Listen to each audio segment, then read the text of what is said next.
the power shot. It's so satisfying sometimes to see the skill shot hero land the spell and get the last hit, you know? And Mist Slayer complete on Ember. Yeah.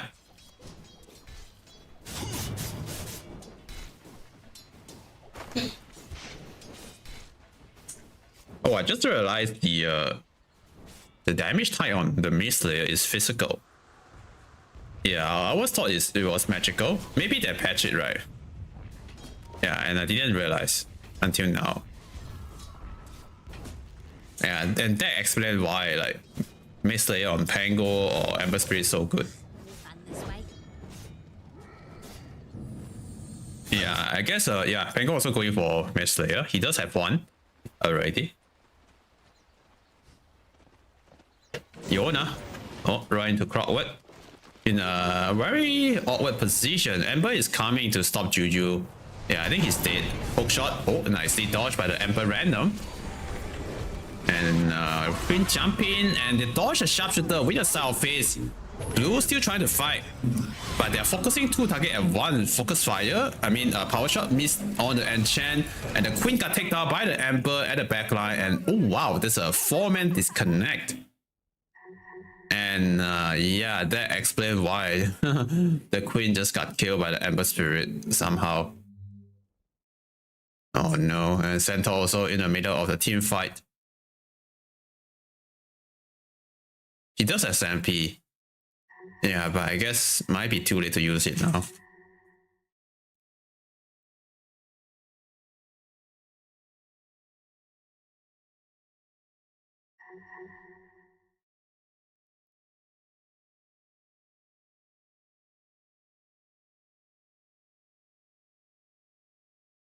Try a bit harder next time.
Try a bit harder next time.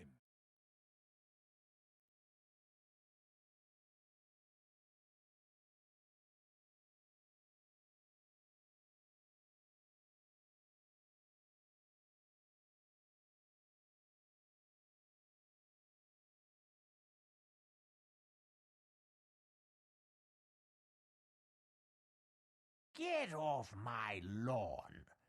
What's a lawn? Were you watching? That's how it's done. My horse says nay, and so do I.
Try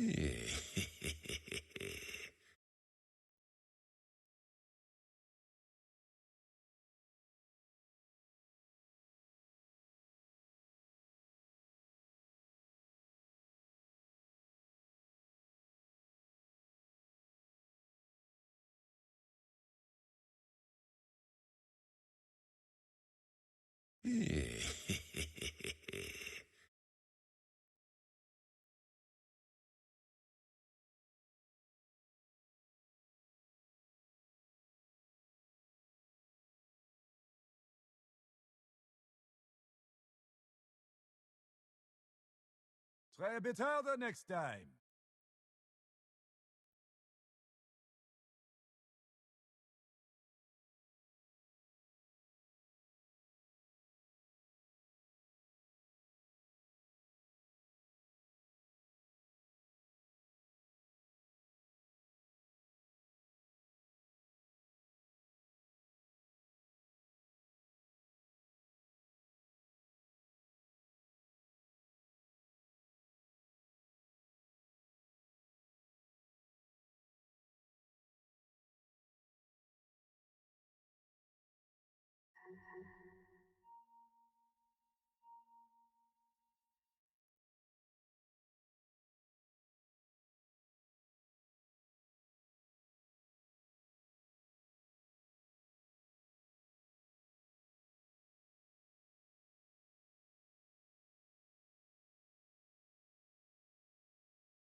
Okay, it looks like the game resumed, and as we can tell, the fight went wrong.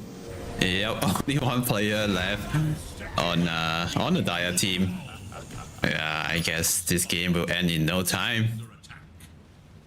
At least we get to see the fire recap. Oh wait, this is not the proper fire recap. But anyway, yeah, the Dire players can't make it back.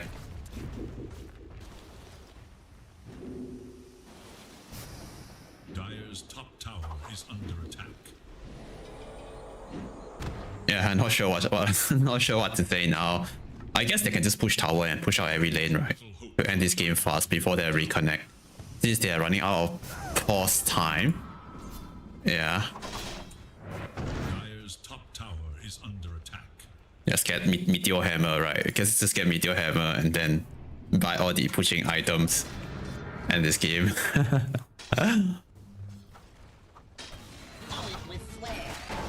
Oh, proper hook shot on the keeper. So he's trying to control the queen and trying to make something happen here.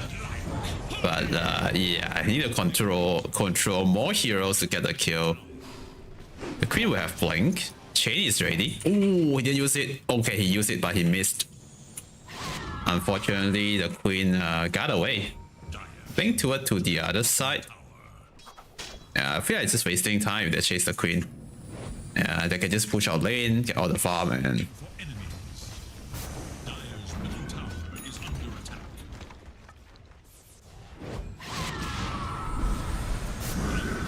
oh wait, the queen is trying to kill the keeper.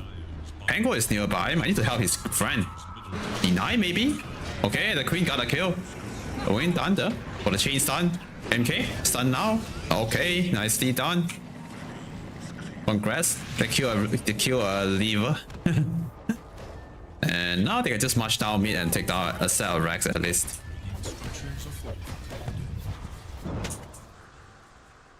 Okay.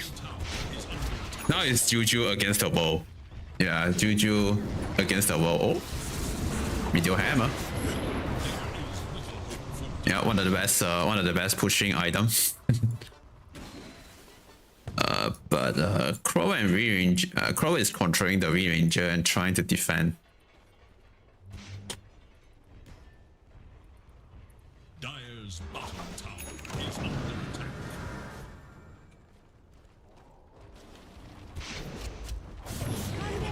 Oh, nice. The combo from the Emperor. Yeah, that's a quick finger.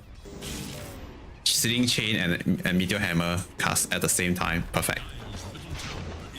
And that's gonna buy him some time to push his tower. But I feel like it would be better if he just used the Meteor Hammer on the tower, right? Yeah, maybe. Забавы нет. Ни хаха, ни хохо.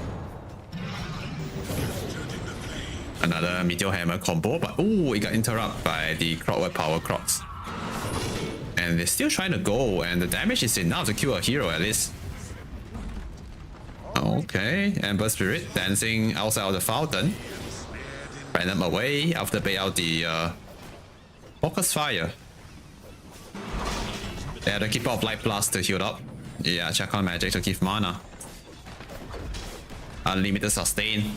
And they're going for the tier 4. So I think this game might be over before the Dire heroes reconnect.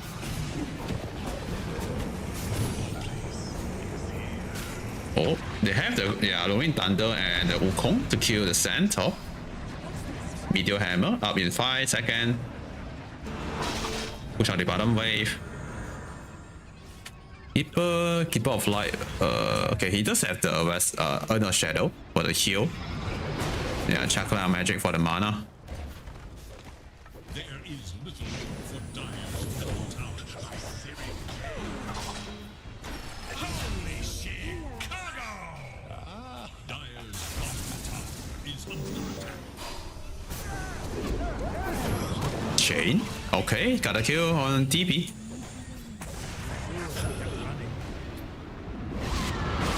Forward. Level 7, no hook shot.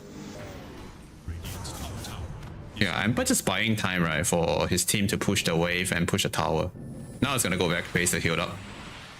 Okay, Spirit Form is up. Yeah, this is one of the best killing spell, right?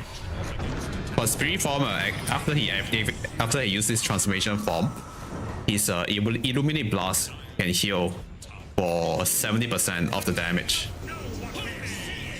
Yeah, which is pretty good. So that's the tier 4 down. So the first tier 4 is down. And they can keep pushing. Keep healing, keep pushing. Don't think Centaur can do much here. Yeah, Panko still have the role if they want to like end this game right here. Ring Thunder. Okay. Secure the kill on the clock. What?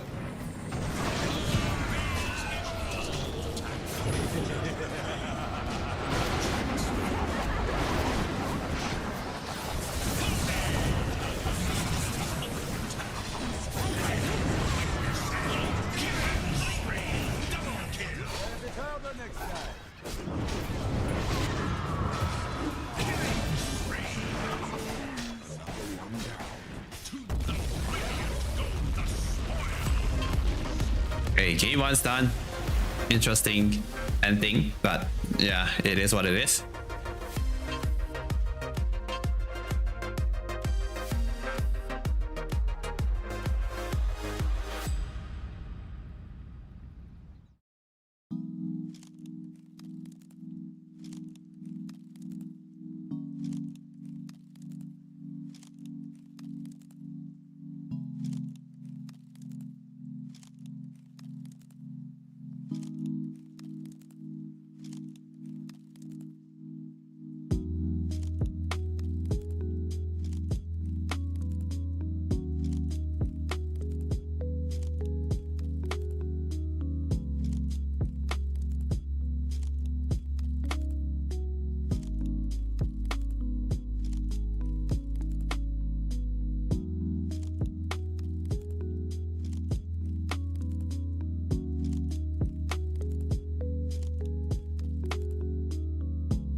a superhero.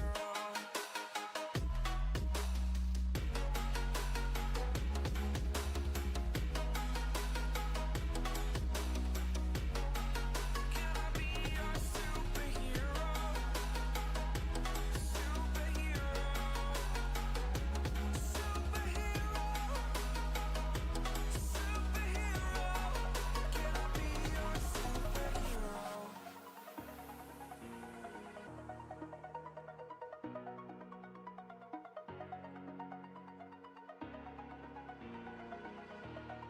Over the edge, feel like I'm floating through the air. The pain I felt is paid for, all is said and done. Oh, I am restricted, fixed upon the web. I need to kick the habit that my mind is breathing in. Break out, I've got to see. Spent all my life holding all of it closely. I played it innocent, a feel of discontent. I'm finally facing it all, fearless.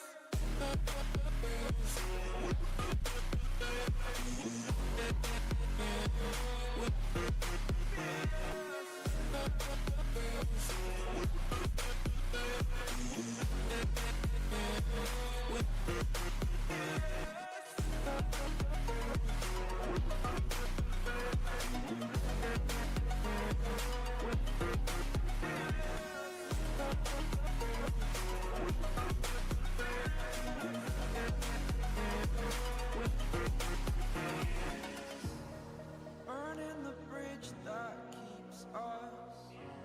I'm here and I'm feeling fearless. Exaggerated, that's what you assume. The story's over now, I must conclude. I am conflicted, watching where I step still, hanging in the balance. Not the life I want to live, I want to take it all. Standing tall, fear I weighed the person you are. Oh, break out, I've got to see. Spent all my life holding all of it closely. I played it innocent, a feel of discontent. I'm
to know what you knew. Restless every time we start locking eyes. Lost control. Oh, it's paradise with honesty back.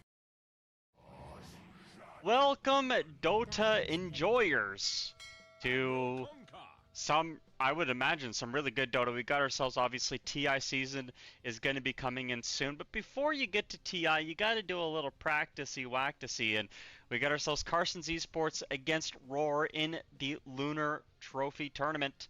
I'm placing with me today. I have none other than Toltrus.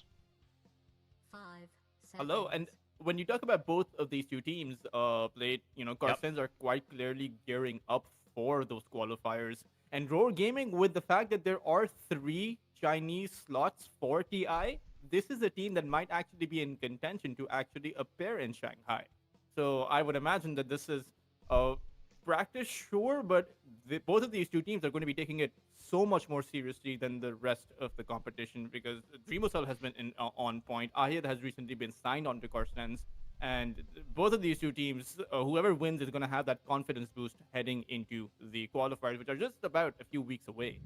Yeah, I mean, for a lot of teams, I think, you take a look at a tournament like this and go, oh, well, the stakes compared to what we could be playing for, and a lot of them just kind of downplay the importance. But especially when you get to this point of the year, these kinds of tournaments are exactly what you kind of need to do to be able to tune up your Dota and figure out, hey, what are going to be the sort of strategies that we got to employ, barring of course any patch that changes anything fundamentally here. But Kanka, Toltrus, this is a hero that has not really been very popular ever since they got rid of the Aghanim Scepter, and now it's coming back a little bit. Is this like a puck counter, or like what are we feeling about this hero?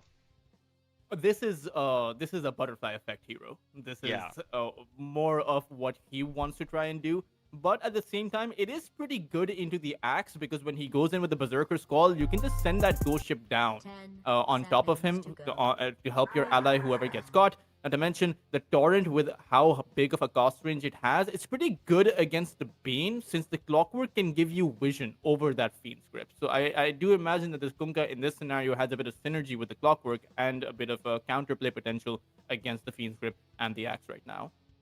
10 seconds. The X-Mark against Toadwing 2 are really annoying to deal with. But, Roar, they got themselves the carry, the mid laner, looking for an off laner here, I would imagine. Obviously, the Underlord and Lycan have been banned out, but Timbersaw is a hero that has been coming back into the fold. Could be an option.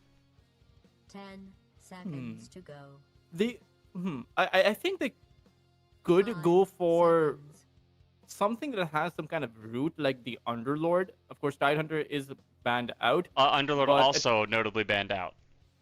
Oh wow, yeah, it was a lost man by Carsons. So not too many offlaners left. The Dawnbreaker is still available for Roar, right? You land that X mark and that Ghost Ship, and that Dawnbreaker Solar Guardian is guaranteed to land. While Carsons will actually go for Dreamocel's Terrorblade. This is something they brought out yesterday as well, or rather day before yesterday, and had plenty of success with it. There's not a lot of burst on Roar to, like, when the Terrorblade gets down to low HP, how do you really finish the kill, right? Like, I don't see it. I don't see how you really, do the coup de grace on the TB. I guess you're looking at, in this case, a carry-to-carry matchup, but there's always the Axe in play, right? Like, the carry pool gets really limited when Axe gets picked. You can't really pick a melee hero. Maybe Lifestealer could be an option. I think the Shadow Fiend is likely to be the carry here, because you're right.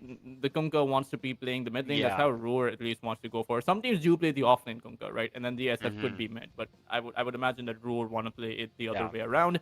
So when we think about an offlane hero that is good against a Terrorblade, a Darkseer is probably the #1 hero that comes to mind. But teams aren't really playing it in the meta played. So I don't know if Roar will actually go for that. Even Darkseer if it is Clockwork is good. That is a good combo. We see this plenty of times.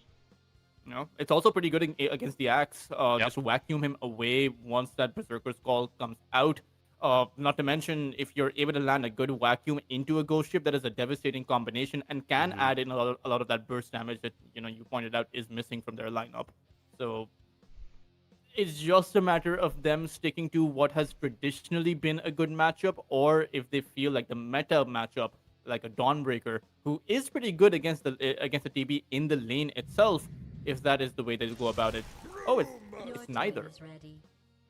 I wasn't expecting the brew. I'm not gonna lie. This is not the. I mean, it's good. Brewmaster is really good. You do have to make sure that you can get the ultimate off. Is the only thing that I'm kind of worried about. If you get Fiend's Grip and then killed 100 to 0 during Fiend's Grip, it can be problematic. But you do have save, right? Shadow Demon is there. Can obviously, just drop the banish on you and negate the Fiend's Grip. So I think there is something to play for on this brew. It's an interesting idea at the very least. I do like the idea of sending the axe up into the air in the team fight. And when you take the axe out of the equation for Carstens, they don't actually have too many heroes that can stack up. All of them are pretty darn squishy, including a Terrorblade before that 30-minute mark when he doesn't have that Io Scotty. The first two items are the Manta Style and the Butterfly that most TBs go for. So I would like this. I do like this Brewmaster pick. It's also a very Southeast Asian pick, I feel, with Glyph actually trying out this Brewmaster to their success at Blast Slam. So I don't think it's all that bad. It's not necessarily the strongest, though, I would imagine, because once this Terrorblade pops off, and the Dream Coil is also going to be a factor for the puck, the Brewmaster doesn't offer you any kind of catch potential. So this is going to be a relatively free game for Salamat on this puck. Maybe we're thinking about the Brewmaster a little wrong. Maybe it's a combo piece for the Shadow Fiend. You have the lift. That's a free Yule Scepter, which is pretty nice, and you can set up on TB with the ulti on the SF, right? Just go in and lift him up. You can set him down on the Brewmaster pretty effectively to time up with the ulti. Maybe you're thinking about that Wombo combo. Could be an idea too, right? Like just a lot of micro things that add up as the game goes on. Yeah. They also, one of the things that the Brewmaster does offer you is also that push potential as mid lane. Salamati's got the. Is it Salamat or Salamati? I assume the once is an I. I don't actually know. I actually also don't know. I just call him Salamat. I used to think that Pota 2's nickname would be Potato. Someone told me that. But then everyone on their lineup added the 2 in, and then I just didn't know what to think. Right. Yeah, I don't know. I don't know. This isn't a mid matchup we see every day, especially now, in the modern world of Dota 2, but I think Kunkka has a good time against Puck. It is very hard to actually... You can dodge that Torrent with the phase shift if you know it's coming, but it's nearly impossible to dodge that Tidebringer. You can't just fake it, Have you ever played FIFA? I have not played FIFA. Well, then my entire example just Hey, well, I'm gonna follow along no matter what happens. I'm just gonna yes and you to the end. So you tell me, man. But in FIFA, you have the fake shoot and the fake pass, right? Sure. Which are split-second skill plays that you make. So if this Kunkka stops his Tidebringer from coming out at that last second, the puck is going to be using his phase shift because you won't have the reaction time to actually cancel out the phase shift. It's an instant cost time spell versus a cost time of that Tidebringer, which you can always cancel. Yeah. So, this is also the thing about landing against Kunkka specifically. This hasn't changed, really. Is just the amount of damage that you deal in the harass that's free. Just keep cleaving the opponent. Make them buy bottle and, move on. But Puck is going to buy a bottle anyway, so doesn't really change much of anything there. Yeah, while the Kunkka isn't going for a bottle so far, I know that Butterfly Effect does like to build up to his bottle because he plays this active variant of the Kunkka where he wants to be rotating in. And the Terrorblade is naturally going to be a target this game, right? It is a 4 Protect 1 Prof coming out from Carstens. So who exactly is going to be going up there? I would imagine the Hoodwink also tries to go for a play, but then the Clockwork. But then you do leave Yukio, your Shadow Fiend carry, alone against an Axe and a Hoodwink. So it does feel like the rotation potential of Roar might be a bit disabled because you have to kind of keep your Shadow Fiend safe. The SF obviously not typically a strong laner, but that's only in the situation where, you know, you can get the help if you need to, plus you're kind of at an equilibrium with the enemy, you know, whoever it is. But SF, I guess the melee hero, very, very good for the SF. You have to be careful though about getting ran at. The one thing that SF hates, being right-clicked. Relatively though, I would imagine the Battle Hunger isn't that good of a spell against the SF because Yukio can just take out the creep with one single Shadow Raise. And that last raise is higher, and the area of effect is more than his ability to actually dish out the right click. So he can find the raise even if it's an awkward spot. Not to mention, even if you're pushed out of the lane, right? All you really have to do is land that raise on the small camp that's right next to the lane, and you're going to be able to dispel that away. Yep. Something too that we've been seeing from Clockworks is actually going second level point into Rocket Flare, and for a long time I didn't know why they were doing this. They were skipping Battery Assault. You can stack camps globally if you time it right with the Rocket Flare, and SF is a hero that demolishes stacks, so that could be, you know, a play that Lloyd goes for as the game goes on. And it's also the Kunkka, right? So a lot of heroes on their side that can actually take those stacks, while the Brewmaster builds up pressure on some of your other side lanes. Meanwhile, the Axe is really the only one who can contest those stacks, because you're not going to be running into them with just a Bane and a Hoodwink. So I would imagine that these stacks that they are building up in their Radiant Triangle, someone will be able to go and clear them up relatively easily when, you know, maybe by the point that Saime is able to overtake this lane. But SF? He's... okay. Why would you bait me like that, Home Slice? I thought we were friends. We are, but it's not me who baited you. It's Ayat who threw out that bushwhack. So I would imagine that, okay, there's another bushwhack. But no, Saime with his full HP and mana somehow doesn't feel like he wants to actually trade. It's just Ayat trading consistently against them and actually managing to push both Yukio and Lloyd back with just one lone Hoodwink. Yeah, Hoodwink is a dumb hero. Bushwhack is stupid. Acorn Shot is stupid. Oh my gosh, if he got that stun, that might have actually been a kill onto Ayat. He's gonna get a little dove. He does have a 20 wand, if I'm not mistaken, so he's... No, he doesn't. He used it! Saime doesn't get the gap closed there, but Lloyd with the cogs obviously buying some time.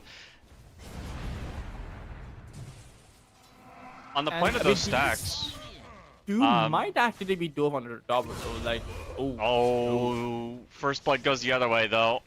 We were so focused on the poor SF, we forgot about the Terrorblade, the antagonist of hit series Dota's Dragon's Blood.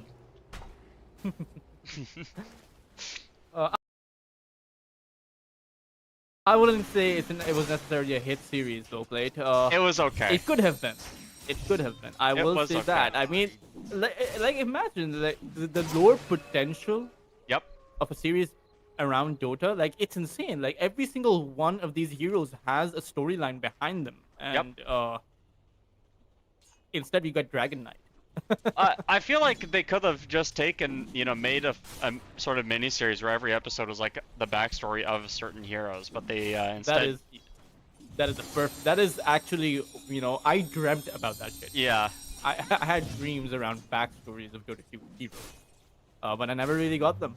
No, the community didn't get them either. Instead, we got Marcy. Hey, Marcy was good. Marcy was the best thing that ever happened from Dota's Dragon's Blood. That sounds like the most. Well, you know what? It was. It was. What I said is right. But they get a kill return with the raise. Saime not able to run away from Kismet, but you know that is the life of an Axe against an SF. The Bane is also here. Ace is looking for a play on Yukio. They don't have Bushwhack, they just used it. Nightmare walking forward. SF could maybe just turn around with some raises. No, he's got the wand, has a Fairy Fire as well. Ahiad looks for the Bushwhack, doesn't get it though. I think there is a world where SF could have just turned around and killed at least one of them and still lived. Yeah. I mean, Ahia doesn't miss many Oh, bushwhackers. butterfly effect up top. They got the gank onto straight edge. This Terrorblade already died once, and he's gonna die again. It's just Roar being able to read the map, right? They saw the Hoodwink as well as the Bane trying to chase after their Shadow Fiend, so the Kunkka has the perfect idea. Why not just go top and take out the Terrorblade, who is just solo? Doesn't have his Sunder. He is a sitting duck. Lloyd's looking for this little sneaky Wisdom Shrine pickoff. He gets caught though, and he's stuck between a Bane, a Nightmare, and a Squirrel Rat thing person. But Lloyd's still gonna go for this Wisdom, dude. Throws the blood grenade. There's also the Puck chasing in after him. Yeah, I mean, he's not gonna live through this. And he will not get this Wisdom Shrine. He's actually just decided he won't even try to get it. This is space, though. And ironically, this is a good amount of space. There's 3 people chasing this guy. Yeah, I mean, the Shadow Fiend is farming at the back of that. The Kunkka is farming away nicely over on that mid lane. Meanwhile, their top lane, Double S and Clove are pressuring that tier 1 tower. So I do agree that that is a fair bit of space, particularly because the Hoodwink's being chased at. The Bane has to follow the puck over in that position. And at the end of the day, you lose, or rather, you gain a tier 1 tower at the back of your position 5 dying. I would take my turn. I would give up the life of every position 5 for a tier 1 tower. Oh, and then on top of that, butterfly effect negates the regen rune. You know, it's just so much. It was too much space. I think you just have to let Lloyd kind of go and exist. But they're looking for the backline. Puck, no mana. Have the bushwhack, so they will at least kill Lloyd, especially with the Culling Blade. But Axis here doesn't have a point in taunt. So let's see. Double core rotation coming in. Brewmaster and Butterfly effect definitely want to make something happen as Ayad gets in the tree line. Bushwhack is out, but 1 raise, 2 raise, and the cleave ends up cutting that scroll down. So, you know, a lot of space made by Lloyd once again. And they were able to find a few good return kills. This Shadow Fiend, who was supposed to be disabled, sure, didn't have the perfect lane, but when we compare what this SF has gotten in this laning phase versus what Dreamosel, the Terrorblade, has gotten, it's not really a fair exchange, right? That Terrorblade was taken down twice whilst playing an easier lane. I would say the Axe lane was considerably harder for Yukio. Just the rotations by Roar, and again, we have the stacking potential, right? It's not just the clock that can stack too. Shadow Demon is one of the best stacking heroes in Dota. It always has been with the Shadow Poison, and we're seeing this triangle get cleaned up by Butterfly Effect, going for the first item Orchid. This is a really important tool to stop the Sunder, to stop the puck from getting away. They don't... I would say that they have some lack of lockdown, but I do think the Orchid will enable your X-Mark combo. Right, you will guaranteed be able to get that off, and that is enough damage to take out the puck. I'm not sure though if they have enough damage to take out the Terrorblade with that Orchid combo because of that Nightmare that can come in from the Bane. Oh, Butterfly Effect just got the luckiest Arcane Rune I think he's seen in a hot second. They made a rotation to get the pick off onto Ace to begin a middle tower push, and with this Arcane Rune, I doubt that Carsons are going to fight this one off. Yeah, there's no... The puck doesn't have the mana. Sanamat has to go back to his fountain. The Axe isn't in position. Even if he was, like you pointed out, there is no Berserker's Call. And the Terrorblade, because of the kind of terrible lane he's had, isn't going to be coming to the defense. So this should be yet another tier 1 tower taken down by Roar. This is their playbook. Just take down as many of these tier 1s. And the fact played that they don't have to commit their primal split to be able to take down these objectives scares me. For Carsons a little bit. It's just all map control right now for Roar, and Carsons are going to have to figure out something, you know, reach into their playbook and come up with some solutions here. Tolchus, I don't know what that is. Maybe you're waiting for Blade Mail on Seimei. Level 6 on Hoodwink is up. Well, they find Lloyd, but Butterfly Effect standing behind him. They cut the tree! How did the tree die? did Lloyd do it? I don't know. But they find Seimei. They got the cleave down and the torrent. I don't think he's going to be able to get his way out of this one. Rocklepera into the tree line for some vision, but here comes straight edge as well. Butterfly effect dodging the stun. The bushwhack is going to be out. They get the banish right onto the correct target, and they are going to throw the boat down as well, but that's not going to get the kill. Instead, Lloyd maybe walked in a little bit too much. SS is here. The backup, the primal split. Can they get the poor Terrorblade away? One raise dodge from the Nightmare's enough, but there's so much stuff to eat it. It doesn't matter, and now Ace is going to pay for it. Getting run down by the primal split here. These pandas are angry. And of course, SS will easily find the pickup, but on the backline, Salamat looking for that angle. They still lose Ayat after it all, and it's just too much. Oh my gosh, Seimei, you're so greedy, man. But they're not going to pressure him. Still, it's a 3 for what? Nothing? 4 if you actually respawn. 4? Oh man, it's not looking good at all. Yukio, the Shadow Fiend, got all of that gold. He got around 600 at the back of that team fight. Not to mention that Terrorblade in that position, he didn't even have that Sunder Blade. He was level 8 at that time.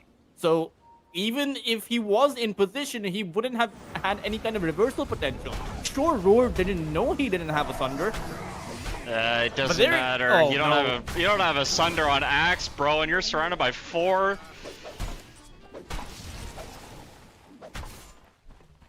Not the place where you want to be if you're No, the Axe as soon as you respawn. You know, and here's the problem. Tower under threat bottom, but in a minute you're gonna get your Wisdom Shrine taken probably at this point. So Ace still isn't level 6, right? They aren't able to play with that Fiend's Grip, and by the time that he does have that Fiend's Grip, maybe the Kunkka will have the Orchid. I mean, even in fact, he has the Orchid. Having an Orchid before one of your supports is level 6 is not the way you want to start the game, and Butterfly Effect is going to look for this puck with the Orchid reveal. His supports are also inside that Smoke of the Sea. They are level 6. Oh, right? dude, Lloyd he did not dropped have it! that hooked up before. Butterfly Effect dropped the Orchid in the tree line so it didn't get spotted. Oh my gosh, this guy's sweating so hard, man. This guy is sweating. They saw the announcement today. They saw, wait, 3 qualifier starts for China? Come on, man. And these guys came in 3rd in ACL, right? So get me in there. Well, the Bane breaks the smoke, but he will get picked up. No way of getting himself away. Oh, nice Nightmare dodge. That's cute. That cuteness doesn't get you very far, though, in the world of Dota. it is a lot of expended just for a main kill, though. Yeah. Right? Hookshot, Ghost Ship, they also see Butterfly Effect, Orchid. You know, they get that little bit of information going their way. The only problem is every single core on the Radiant side is getting way too much. Sure, the farming speed of the Carsens is pretty fast, right? So even though they've been losing team fights left, right, and center, Seimei is to still have as much net worth as that Brewmaster does. The Terrorblade isn't as far behind the Terrorblade. The real difference is, of course, in the mid laners. Salamat is 13 or rather 1500 net worth behind that Kunkka. I do think the real problem is that the power spikes that exist for Roar right now are way stronger than the ones that exist for Karstens. It's not even just a matter of power spikes. It's just a matter of, you know, tempo control, right? Like, we've seen one primal split used, and that, you know, I know a lot of people say, oh man, you got to use your ulti when it's off cooldown, yada yada, so on, so on, so forth. There's no kill threat on SS, bro. He's completely fine. He's gonna get this Aghanim Scepter soon. He's chilling, man. Doesn't need to use his ulti. Not to mention, you get all the objectives you would want from the primal split anyway. Yeah. You get all the towers, you get all the pressure that you can apply, and you're in a pretty good position where your Shadow Fiend no longer has a threat of that axe and can just free farm on that safe lane. So I do think that the reversal point, or at least the opportunity to reverse this game in your favor for Karstens, is going to be coming out from Seimei's Blink Dagger. And you'll have that in about 500 gold, but you need to make it work. You need to be able to shut down the Shadow Fiend, or at least the Kunkka, anyone. But again, there's that universal problem of playing against a Brewmaster. When you do go all in, you better make sure you can cancel that split. You better make sure to take out the Brew before he can activate his split. If you don't kill Brew, if he's at like 200 HP and you use his ulti, the fight's over. You no longer have a chance to win, so. Dire's top tower Especially with the fact that he's so close to getting that Aghanim Scepter's big stat item. Gonna push up this top tier 2 tower as well on Roar. I don't know if you can defend this either. This one might just be an FF. Dire structures have been Forfeit the tower, I mean, not the game. You can still have opportunities, or you could start by picking up the Shadow Demon. middle tower is under siege. That's a good start. Oh. Yeah, Dream Coil's Dream Coil. dropped on Kunkka. Destroyed. Maybe a little Okay, too so- greedy, you know. Mega kill streak going their way, it certainly does bring down the net worth disadvantage quite a bit. It was at that 3 or 4,000 mark. I'm not sure how it went down all the way to that 1,000 point, but Saimei, he has that Blink Dagger right now and is inside a Smoke of Deceit. Shadow Fiend is walking away from this, so Yeah. I do think that Lloyd will be able to spot this out. Oh, not only that, but he also cancels the blink on Seimei twice over. They will find him though. Nightmare sets up the blink, and we're gonna have to say goodbye to Lloyd. It is still nice bits of information, right? Yep. Better Lloyd die than your Terror. And again, I will sacrifice my position 5 to keep my carry alive every single time. Dire's middle tower is being attacked. And that will put TB at the top of the net worth. So even though, you know, you're 2 and 3, it's not the best. You get your Manta style at 17 minutes. I believe this is maybe at the same time as the SF. Oh, it is before SF actually. SF's still 400 away. So, you know, the timings are similar but not identical. And there is a Fiend's Grip on the Brewmaster. Can they get the call? Well, the hookshot is going to come in too, and this Brewmaster still at half HP, not even anywhere close to getting picked up. Tries to turn into the Panda, gets the stun down on top of Seimei, so the, you know, TP, that gets canceled. And instead of killing the enemy offlaner, you get your offlaner killed. Yeah, it's just a complete disengagement, right? It's every man for himself once that split Yep. comes out. And Salamat, I mean, he's not a man, he's a dragon, right? He can just jaunt away, abandons his axe to die. And we're back to that 3,000 advantage. Sure, the one thing is Dreamosol is a fantastic carry, right? I mean, look at the way that he can just farm, continue farming up. Salamat is playing with fire right now. I don't know, is the raise fire? I think a raise is like Hellfire? Sure, yeah, I can see that. Straight Edge? Oh my gosh. Okay, well, losing your Terrorblade at this point would be catastrophic. He's gonna go out for a TP, but Clove sees him and gets the banish. Nicely done by Clove, and this will put SF literally the most stuck that he ever possibly could in this position. And here comes Kismet through the portal. That'll set up an easy kill. Oh, mid lane, no split. No split indeed. This will end up being a Brewmaster kill, probably. He's so tanky, though. They get the call. Here comes Butterfly Effect. Wants revenge. Nightmare does come down, but it gets canceled immediately. And I think they're just gonna let it go. Yeah. The Oh, still so losing it's your. overall 1-for-1. Yeah, losing your Terrorblade is never going to be good. Yeah. You want him to continue farming. The Shadow Fiend has the same kinds of items, and just in a 1-to-1, whoever has better positions and whoever has more damage is going to be coming out ahead as far as the SF versus TV goes.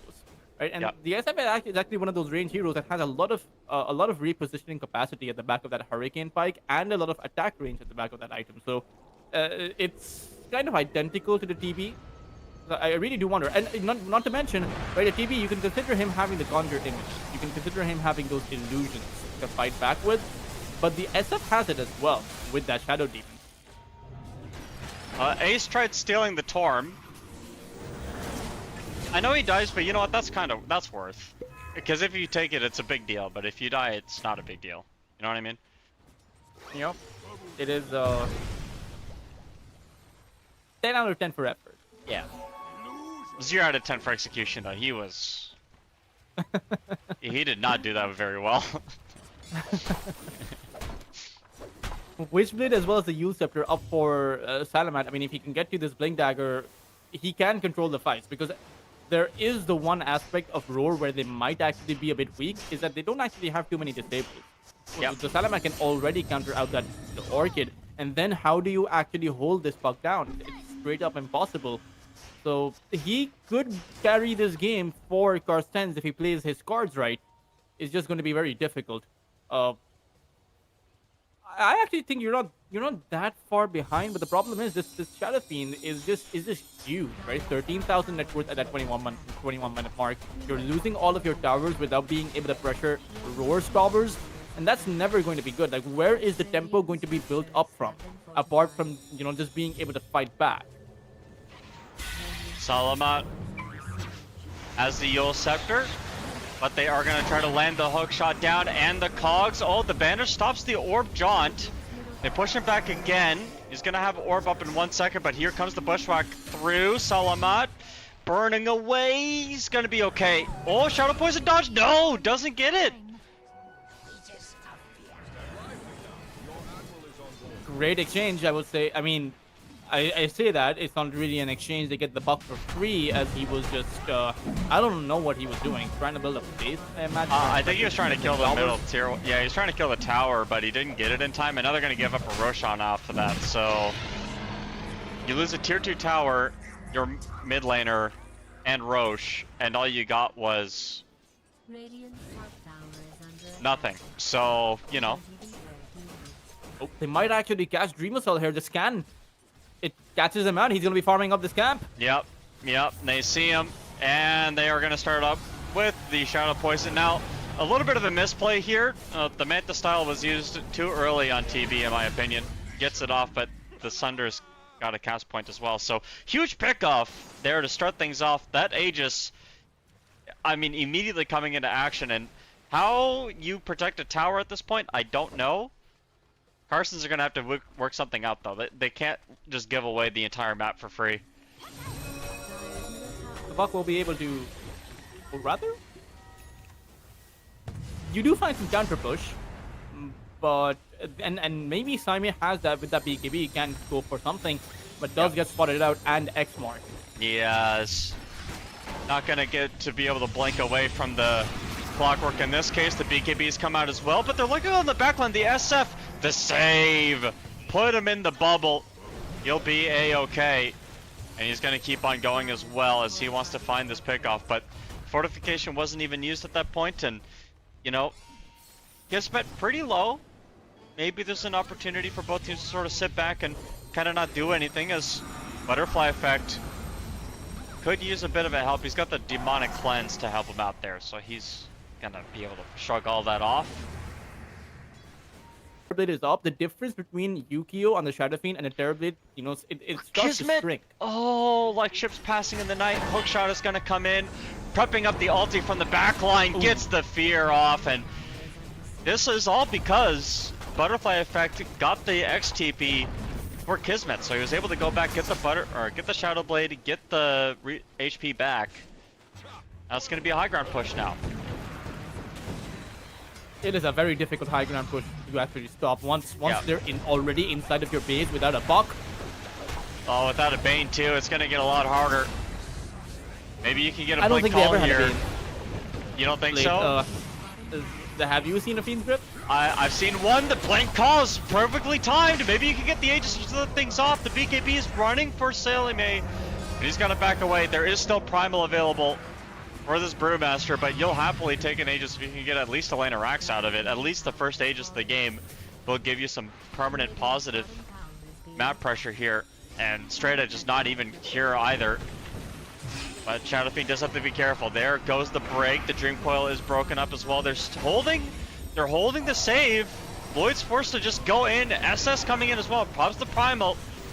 He's looking for Straight Edge here, lifting up the Bane into the air, and still, there's not a lot of follow-up here. He's just going to try to get these ranged racks. Never mind, turns his attention away. Straight Edge is enough of a bully to send Roar packing. Yeah, they do manage to find that pushback. The Terrorblade evens out the net worth compared to the Shadow Fiend. If he's able to get to this Eye of Scotty, right, he's not going for the Butterfly because he realizes he needs damage at this point. Yep. If you're able to get to these big items against these melee cores, the Brewmaster split is not really going to be that big of a factor against the Terrorblade who is farmed up. So if you're able to hold on for the next 7 to 8 minutes, then Carstens, they can fight on an even footing, probably for that next Roshan. But they need to be able to brace themselves as they're currently going on the offensive right now. Probably a play that you won't be expecting. Oh, Kunkka? Okay, He's they're got a not gonna go for BKB. him. He's okay. Yeah, he also has that shield rune, right? So Yeah. it's so difficult to chip him away. An extra, smooth extra 1200 HP. Radiant's middle tower has fallen. A counter smoke. It looks like Roar wanna make something happen. No Aegis, no problem.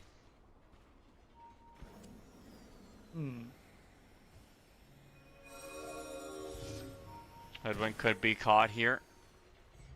Hook shot? No. No hook shot. Oh my goodness, if they look for a courier right now, they're gonna get 3,000 gold worth of items off of the T-beat. That would have been the Scotty if they looked for it. That would have been massive. But instead they find the SF, they're gonna get the call on it too, the bushwhack to start it all up, and they don't get the save! Kismet dies in a just horrible fashion. There's no one or no way to get anyone out, I think, and they're gonna also lose Lloyd. That is a turnaround. That is Carstens being completely back into this game. Like, I mean, Salaman is so difficult to control, right? Once he starts to pop off, has that Blink Dagger right now, the Yule Scepter, Witchblade. When he is on the offensive, and when Roar are actually pushed back, there's not too much they have to actually control this puck down with. It is very difficult for them. So a 2,500 net worth swing with Salaman having acquired 1,000 gold, that is not too good for their lineup. No, and you've been spending so much time in your opponent's side of the map in their jungle. You don't have any, fallback stacks on your side of the map. Obviously, Shadow Demon hasn't been stacking, Clockwork hasn't been stacking, so this net worth sort of lead that you had is gonna be just the same. It's not going one way or the other. It's just gonna be maintained until at least you can figure out a way to get back into the game somehow, or at least get your lead back. But you only chipped the towers a little bit. You didn't even do, I would say, that much meaningful damage except for taking the tier 3 towers. So Kismet getting picked off there, very, very problematic. And now Roar have to once again build up to that offensive. They once again have to go back to square one. Oh, they don't get the call. Kismet's okay, and Salamat now hook-shotted. Nice play by Roar to, set that up the way that they wanted to, and the blink from Axe got cancelled. It's forced to pop the BKB and TP out. No hook shot to stop it, but losing your puck. Did you see that Stormcrafter zap the SF? I thought it was the SF that zapped the Axe, but no, he went inside of the invisibility, and Saimei Stormcrafter actually zapped him, so instantly both teams knew something was wrong. I didn't even know that the Stormcrafter zapped through Invis. Well, neither did I. Maybe all you need is vision of your target, eh? That could be it, but critical factor. Stormcrafter, by the way, very good on Axe. Just awful in that very specific circumstance.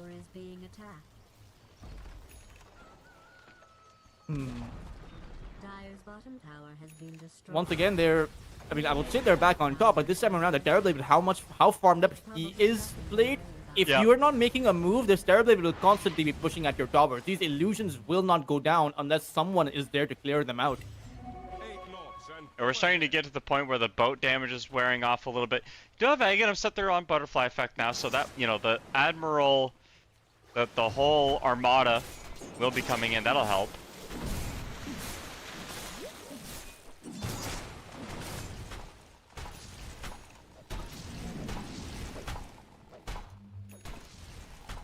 I am a little worried though. I feel like Roar kind of had their timing and then they got picked off on Kismet, and that one death has sort of put the game into a stalemate. I would say it is a kind of stalemate, but Roar may have the advantage. The problem is we're at that point of the game where one good Berserker's call changes the whole dynamic of that team fight. If this axe manages to actually get that Shadow Fiend in one of his calls, and they're able to also disable the Shadow Demon, which is very possible, which is what I would say Carsons need to do, right? That Puck needs to be on the lookout for that Shadow Demon so that he can use the silence on him, and then they can use that 3 second of a timer to actually take this Shadow Fiend down. It is a very difficult thing to do, but at this level in the upper bracket finals, that is kind of what you need to do. You don't really have a, you know, it's either you do it and you win, or you don't and you lose. So you can't really afford not to win this late into the tournament. So two really strong teams. There is the silver edge finished on Kismet. But this TB is starting to, you know, we're at the 30-minute mark now where you have that Scotty, you have the Manta, BKB. I don't know if you have the burst damage for this guy anymore. It's got 3,300 HP and 39 armor. Good luck. Both teams do actually go for a smoke of deceit, but what this usually means is both teams are not going to run across each other. Now, the Radiant side, Roar know where the Terrorblade illusions are, so they have some idea of where Carsons could be. Yeah. And now, we're at oh, what a play. They know exactly where everything's going, and the Puck is going to be able to find the Shadow Fiend. Get props to Silver Edge. Has to back up. They didn't get the initiation they wanted, and the scan is going to be able to give everything away as Lloyd picks up the vision. But this is awkward for both teams because you're on the wrong high grounds. And it's another smoke. Karstens, they want to be aggressive. The Roshan just respawned. Like up out of the high ground. Oh my gosh, Puck, what are you doing? No vision, blind blink, and he got the Torrent off in time. The Fear's not going to be able to come out as well as SS rips the Primal. He's just running around. He doesn't have an angle. Lloyd got hit with the Dream Coil. The BKB's out, and the Axe pulled back in. A pause 5 for a support, and you're going to look for more as Kismet walks forward. Ace, 1 hit, 2 hit is all it takes, but the Fiend's Grip is going to hit the Shadow Demon. That will be a kill. They can't save him in time. They will find the other support though, and now it's going to be the SF on the back line. The buyback is coming out from the Hoodwink. They are on the wrong side of everything as Straight Edge comes in as well. He's got his BKB going. If they're going to be able to chase this SF down, that buyback coming in clutch. The Bushwhack is there, and Butterfly Effect wants to look again as the Admiral comes down. Manta styles the X mark on Straight Edge. This guy's insane. And Butterfly Effect, the 1v3 at this point. The Brewmaster's nowhere nearby. They get the Yule Scepter up on Kunkka too, and Straight Edge is certainly going to have the damage. Sunder him down to half HP and cut him in half. As Straight Edge is going to waltz his way into the Roche pit, and I would say Carsons finally did it. Yeah, I mean, now you look at the difference between the net worth. Dreamosol is at a 25,000 net worth point. Shadow Fiend does not have it, even though that team fight started off really well for Roar. They got a double Cyclone off on that Terrorblade. He was not there for most of that fight. But the one buyback coming in from Ayad was the difference there. And it's not even done. The Clockwork is probably just going to be dead here. Yeah, they take him out as well. He was looking for a hook shot, dude. He wanted the Age of Steel. Shadow Fiend doesn't have a BKB. He's not even going for a BKB. And now with the Terrorblade having a BKB, it's so difficult to actually play around him. Yep. Yep. He's got Hydra's Breath on TB too. This is not an item that we typically see on this hero. Normally it's the Hurricane Pike, but those extra projectiles, they might not apply unique attack modifiers, but they certainly apply the extra 80 bonus damage that you deal when you're meted, so.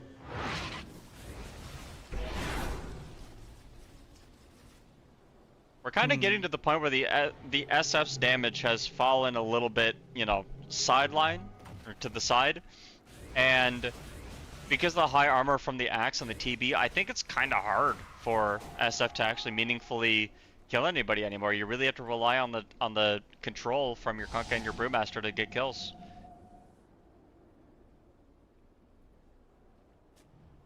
And you need free hits from the Shadow Fiend, which is so difficult against a Terrorblade and a Puck this late into the game, right? Where Paul's at 30-minute mark, it's a 5,000 lead. How do you give your SF the free hits? Because the Dire side, Carsons have a very good mechanism to allow that, to enable that. Because they have that Bushwhack and they have that Berserker's Call, not to mention the Fiend's Grip.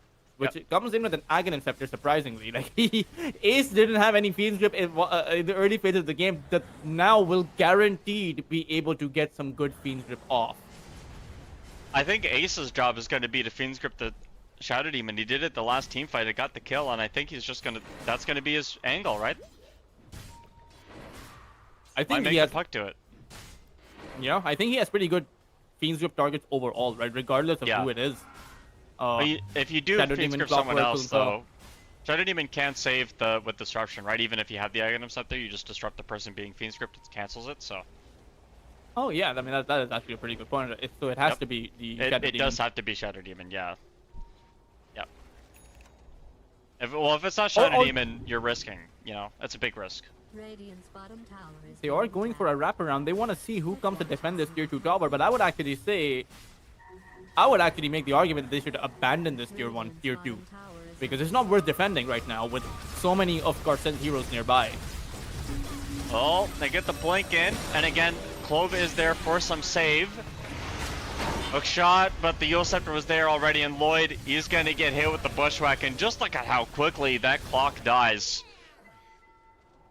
Hydra's Breath plus the Eye of Scotty, the amount of damage the Terrorblade deals is just not possible to contend with. If you're the side of Roar, you must really be scratching your head, looking for that angle and just wondering how to actually go in. This is the point where the Brewmaster pick starts to scale off because he doesn't really offer you anything in those team fights, right? He offers you overwhelming pressure, but you're not able to apply any pressure any longer.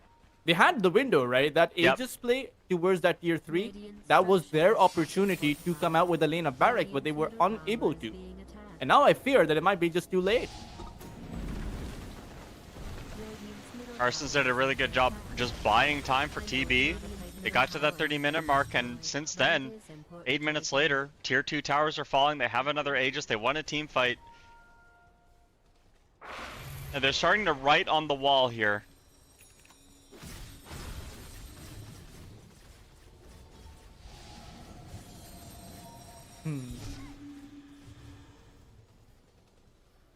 Smoke play though. This reeks of desperation. This smoke here reeks of someone trying to start something straight edge. Is going to be seen in the wave, though. They get the X mark down onto him, pull him back. The BKB is available, but the Nightmare just a save, for a couple of seconds. SF does so much damage, but here comes the call. The Fiend's Grip is there. Clove, where's the save? There it is. But here comes straight edge coming right out from that Aegis, and with the BKB, chases down Kismet. Doesn't have anything left here in the tank as SS Primal Split, I don't think did a single thing in that team fight. And he's gonna get stunned up after coming out of it, dunked down by Seimei. And it just keeps looking bad. It goes from bad to worse again. Butterfly Effect didn't even use BKB that team fight. I don't think they have any more options left now. They have a buyback available on that Brewmaster as well as the Shadow Demon, but quite frankly, no buyback available on your Shadow Fiend means this is going to be 2 lanes of barracks at the very least, and if you try to force the issue, this might just be game number 1 slipping out of your hands, or rather just dropping to the floor because it's already slipped away. You have, I mean, it's basically full duration meta still. It's down to half at this point, but when he popped it, it was already hitting some buildings, so I'd be very surprised if they didn't go for a little bit more here. Maybe, you know, kind of looking for a Sunder here off straight edge. Do have to be a little careful. There's no Aegis anymore, but yeah, Karsten's, they'll decide what they want to do next. Maybe, you know, that's how you use an Aegis to go up high ground.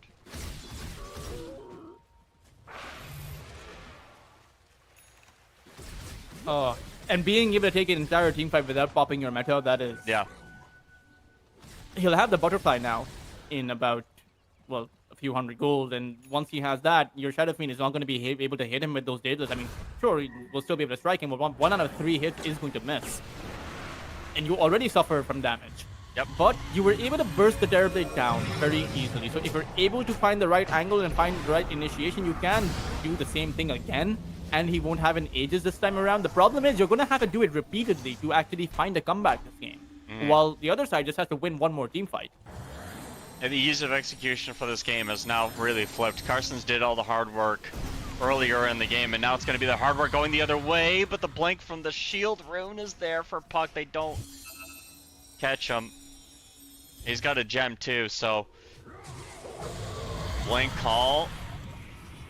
They might have used the banish a little too early. Here comes the bushwhack. They are going to keep on looking. The Fiend's Grip is coming down right on top of this. Poor Primal Split is not going to come out. They have a buyback.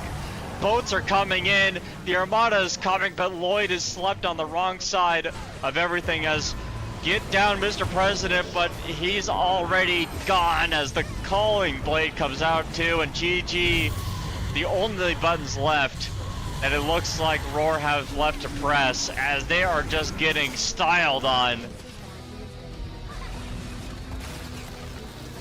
Very well executed comeback coming in by Carstens. They were able to hold on to their strength, farm up on that Terrorblade consistently, even though he didn't have a good laning phase. They were, and they took some very shaky team fights. You know, they knew their timings, and when they finally came online, they even held a high ground push against an Aegis. And after that point, I do feel like it was never really close between both of these two teams. The team fights, even though Roar tried to execute them on that topside Roche pit by sending a TB up into the air twice, it just felt a bit lackluster and weren't able to optimize their Shadow Fiend in the right positions. He was never really able to send out those free right clicks as he should have been, as you really need your Shadow Fiend to, right? Carstens were just really good at disabling that factor away from Roar. I mean, you look at the win probability graph, you know, the biggest gold lead that you had on Roar was 5,000. You know, 5,000 gold lead at, what, 25 minutes? It's really not anything. You know, that's maybe an item across everybody, but, you know, it doesn't mean that you're going to really have those critical timings. And the courier not being picked off that had the Scotty on the TB, you know, definitely could have been a step towards in the right direction, but ultimately, one bad death by Kismet, and it just falls apart, you know.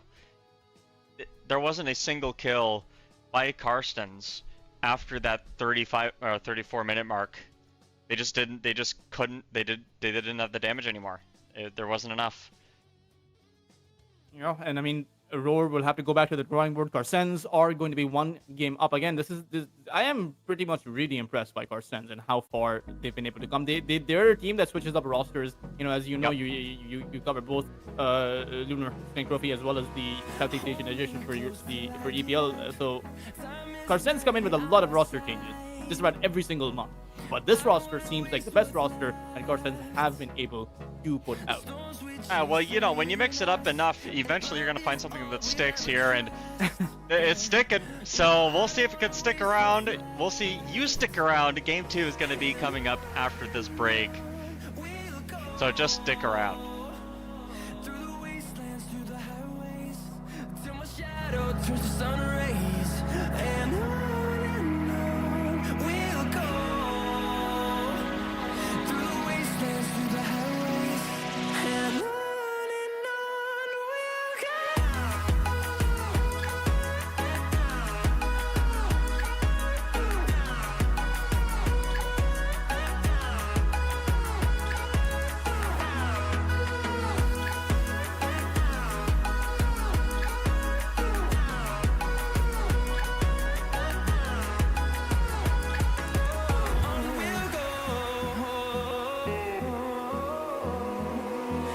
Finding life along the way, melodies we haven't played. No, I don't want no rest. Echoing around these walls, fighting to create a song. I don't wanna miss a beat. And on we'll go. Through the wastelands, through the highways, till my shadow turns to sun rays, and on we'll go. Through the wastelands, through the highways, and on we'll go.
Feel the waves cut through me, hypnotized by the sounds I'm breathing in. Hold tight, chemicals collide.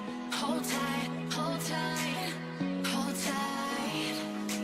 Dripping lights paint the skies, all because of you. Dripping lights paint the skies, only you can make me move.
Burning the bridge that keeps us.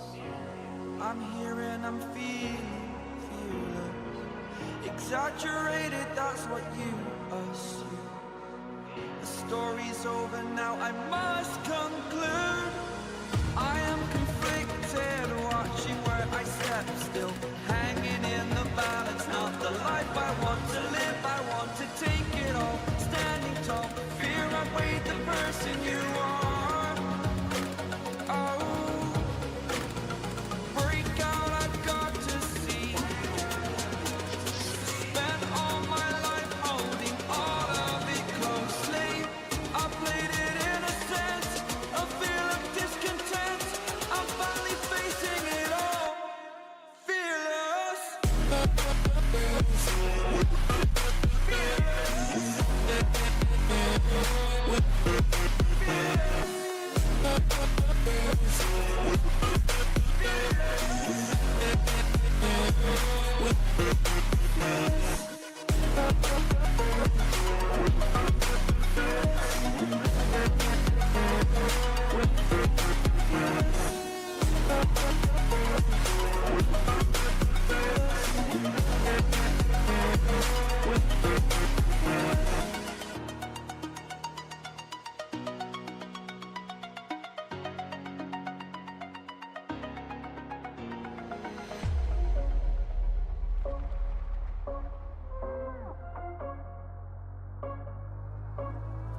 Rising with each beat of the music is bringing real flames in the fire that keeps burning. We're inviting the night in.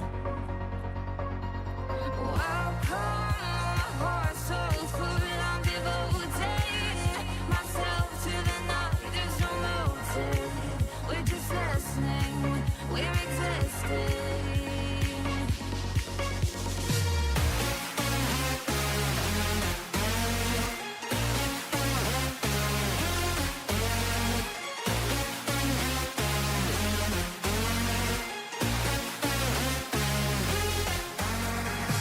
We stay when the music plays. Let's drop below where the people sway.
Rising with each beat of the music is bringing real flames in the fire that keeps burning. We're inviting the night in.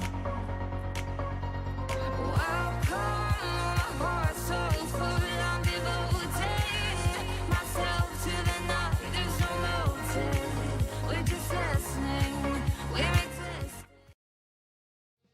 Welcome to game 2 of one of my favorite tournaments, Lunar Trophy. This is Roar versus Carson's Esports in the upper bracket final. Of course, you get a second life, but you'd rather not use it and instead punch your ticket into grand finals. I am Plate. With me today, as always, when I'm here, I'm casting with Tolchers. And I mean, it should be. I would be surprised if Roar go down without a fight. I would be very surprised if they actually give the game up to Carstens. They've picked up the Yeah. puck themselves, and you know, when a Southeast Asian team loses and picks the hero they lost against, you know what that means. They want to show Carstens how it's actually done. It's like, oh man, we just lost to this. I'm gonna pick it in my next game. You know what I mean? Like it's so classic. Okay. So obviously we have a few things coming up right now, right? Carson's Esports have the Phoenix Mars combo, and then Roar have just Lion Clock, 2 solid supports. Underlord is a unit of an offlaner, but I gotta say, I like Carson's approach to this game a little bit more already. This Morta is a flex, could be carry, could be 4. You don't really, like, if you're Roar, you honestly don't really know, and you're not gonna know until the very end of the draft. And the other thing too is, Mars Phoenix, very easy combo to do. You just, you know, Mars ulti and then you dive into the arena and pop egg, and that's the end of the team fight. And Ember Spirit obviously just does a ton of damage. So I think for Roar, they're gonna have to figure out, okay, if we can't team fight Carson's, we gotta pick off, and we got Lion and Clock for that. So how do we add to that, right? That's kind of my direction that I think Roar would be going for here. Or you go the polar opposite and you say, we're just gonna out team fight you, and they pick like Faceless Void or something, and they like, you know, make it impossible for Carson's to play a Morta carry, for example, and you have to go for something a little bit more safe as a carry option for Carson's. I don't know what you would think, but that's kind of my approach. Morta carry is a bit awkward into the Lion, because one of the reasons why Morta is strong as a carry is because against most other carries, they're just not going to be able to right-click you down. Yeah. But when you have a lot of magical damage, that's the one that Lion and the Puck are coming in with, all you have to do is apply that Witchblade or Parasma debuff on the Morta, and she just drops like 50% of her HP, and then the Lion just has to use the finger of that. But I would imagine that it can go either way. Mars with the Arena is typically a support, or rather an offlaner that synergizes pretty well with the ranged carries, and you have that. You have a lot of damage coming in from the Morta, and you have the Phoenix, right, to disable Roar down. So it really just, I'm not sure what the right approach is going to be by Carson's, but Dreamosel is probably the better carry out of, you know, these two teams, or probably just the best carry in Lunar Trophy. So who knows what he's going to be thinking. It is going to be Roar with the first pick, though, right, after this ban phase. Yeah. So the Carsons will be able to, you know, set their flex in however they actually want, whilst still taking a look at what Roar actually bring to the table. It's like, Roar, do they go for, you know, I'm thinking about Egg Hitters or Juggernaut, but then if you go Jug, you're kind of the only thing you're doing is killing Egg, and you're not really, like, you know, you can't Omni Knight a Morta or Ember. Ooh. It's going to be all out team fight, like you pointed out. Yep. Just the Eclipse plus the Underlord Pit to hold everyone down with. And again, Luna is one of the best carries against a Morta. So while Roar have actually banned out carries in that last ban phase, they're prepared for a Morta carry.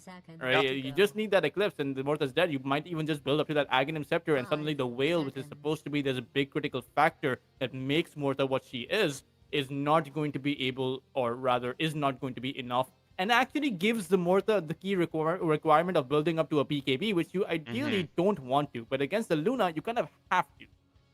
And a Clock, I think, as well.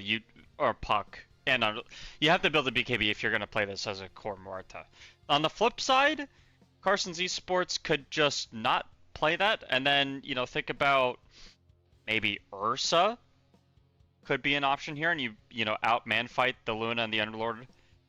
You don't really care about being Dream Coiled, because you can pop in Rage and run through it and take no damage and be stunned for 0 seconds. Maybe. I don't think the lane is particularly good is like the only problem, though.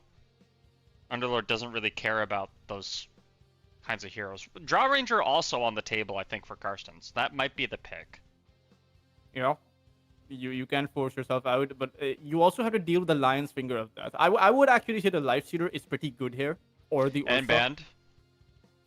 Live Shooter is actually banned out, so Oh, Faceless. it will just be the Faceless Void, like you pointed out. So it won't be for Roar, but turns out Carson's may have got a whiff, played telekinesis and whatnot. But Hey, I called it. I called it. That's all I'm gonna say. 100%. now I do wonder if they have enough damage to actually throw inside of that Chronosphere. The Ember Spirit can't join you. Ayad's playing a support Mortal. You have a Mars and a Phoenix. You don't have, the Snapfire or the Witch Doctor or the Jakiro to apply that damage inside of the Chrono. Sure, the Egg will still will still. Still can. That actually checks out. that actually checks out, dude. But it's a situation where, suppose you drop down that Chronosphere, but then the Luna just uses the Eclipse. Will you still be able to hold your position in the Chrono? Or what if the Lion just sends out his Earth Spike? So then the BKB is a critical requirement for Dreamo Cell. Sure, most Faceless Voids build up to that BKB. For the first 20, 25 minutes, 30 minutes, you take a look at the win rate for the Faceless Void. In the Essence tournament, that Tier 2 tournament that took place not too long ago, the Faceless Void's win rate was at a 16%. At Dream League, the Faceless Void had a win rate in the group stage in the first half of the playoffs at about 20%. That win rate increased at the end of the playoffs when a lot of teams tried out the Faceless Void to their success, but then it got topped up at 30%. That's not a carry hero that I would say is a superb pick in that position. I think the thing about Faceless that a lot of teams don't use well is like the first 2 or 3 Chronospheres on Faceless are the most important parts of the hero. If you have to use Chrono on this hero early, and if you don't, you're not controlling. You're not making space for yourself, right? When you have a Chrono available, and you're hitting creeps, not using it to help with your team, you're under threat of dying. But the more you use your Chrono, the more your teams can play around it. Even just throwing Chrono and leaving is something I do sometimes on this Faceless, and that works to great effect. In terms of like damage coming into Chrono, maybe Sunray? Sunray's decent, right? That's per max HP damage that you kind of get to add up over time. But the one thing about Faceless, assuming this game does get there, is that you are the hardest to carry, I think, in Dota 2. I don't think there's a harder carry than Faceless Void, which means, once you get to like 40 minutes, it's going to be hard to lose. So you do have to get to that point, though, and Luna is a hero that can take racks very quickly after one team fight's in right position, so you do have to be wary about that. They do take the Observer Ward down, and just to add to your point, the puck hates the Faceless Void because you can't phase shift, you can't illusory orb, you can't blink, you can't do anything. Time freezes for you, and by the time that time resumes, you might just be dead. Right? So Butterfly Effect will have to play this very well. I would imagine that he'll have to play it better than Salamat did in game number 1, because that was a relatively free puck game. This one is not so easy. You even have the Morta, which is great against these kinds of heroes, with that silence coming in from his calling. I don't think people respect how good time dilation is. You kind of forget about it. You're like, oh, well, it's a Faceless Void. I can still kill him before, like, minute 2. Yeah, and then you get time dilated, and you're like, well, wait a second. All of my damage is spells. I can't do anything about it anymore.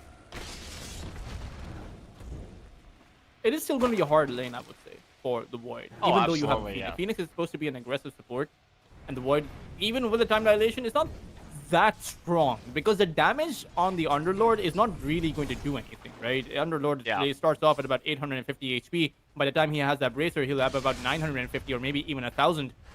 As Ace does need to be a bit careful. So it will be interesting to see how they use their time dilation and how they'll enable maybe a few kills on Clove, because this Lion is going to be a vulnerable target if you jump in on him. You have to be careful about using Time Walk aggressively, though, especially when to Firestorm, right? And this is the thing that I'm kind of worried about a little bit. Underlord is one of the most stable sort of against melee hero offlaners in Dota, and I don't know how much farm Straight Edge is going to be able to get. The more the creeps are under the tower, the better for him. But the moment the wave starts pushing out, I think the Faceless is going to start to struggle getting some CS here. So we'll see exactly how Carson's keep this wave pushed into their tower as possible. First spike. Well, the root comes out, and we're seeing that time dilation come into action. Mid lane, though, it does seem like both of these two cores are going neck and neck even. Salamat Yeah. 11 CS, Butterfly Effect 10, and I don't think that's really going to change. Butterfly Effect is mostly magical damage, and Salamat's Flame Guard is going to absorb the majority of that magical damage. So for the Puck, it's very much pointless to try and dish out damage through that Ember. You might as well just use your spells to secure as many creeps as you can. Mm-hmm.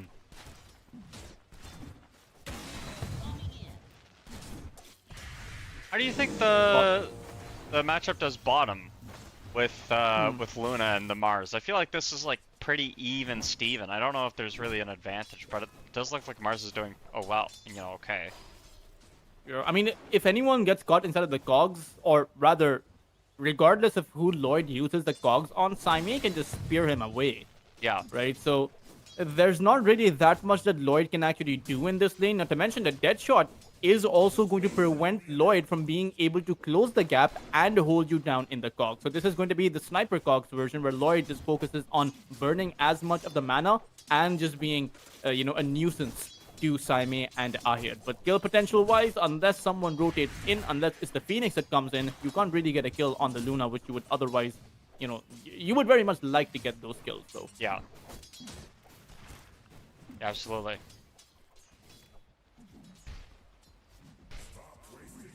Still surprised to see that the Faceless is doing as well as he is, to be honest. 13 CS is about 8 more than I thought he would have. So, it's doing pretty well. But the lane does suck.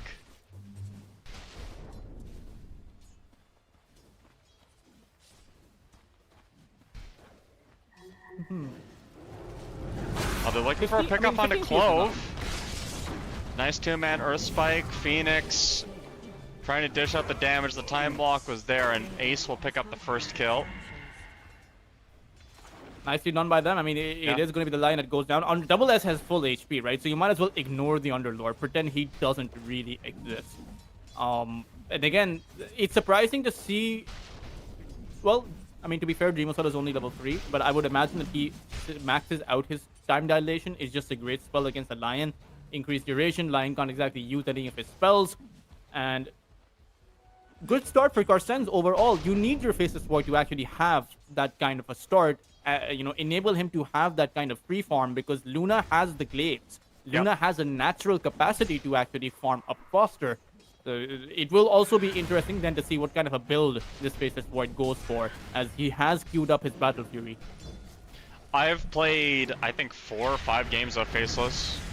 As they get the Hex down on top of Ace. Does have a dive still, though, so he's going to be pretty safe. They are maxing out that time dilation, so Clove, no spells, but the root will stop. Ooh. The Phoenix straight edge is the Bash King, the Lord of the Bashes. It gets I think that was a double on Lion, so big pickups there, and yeah.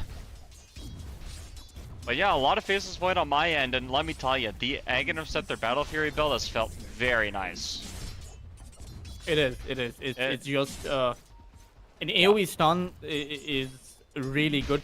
It's not that high of a stun, 0.5 seconds. It's not that much, but it also gives you the reverse time walk, right? It also gives you the ability to escape out of a position, and you can just constantly spam out your time locks on everyone. It's just a really neat ability to have in the first place. The timing for the Battle Fury is going to be key. Now, the lane so far suggests to me that this is probably going to be a decently timed Battle Fury, but who knows what's going to happen, as he has been left alone as Ace. He wants to pick up a kill or two on the Luna. They sniff it out, though, I think. Well, Kismet is alone. They were rotating both supports for that minute 6 rune. I think that's why the Phoenix is down here. The Dire Scan is not going to pick up the Luna, but, under a salve.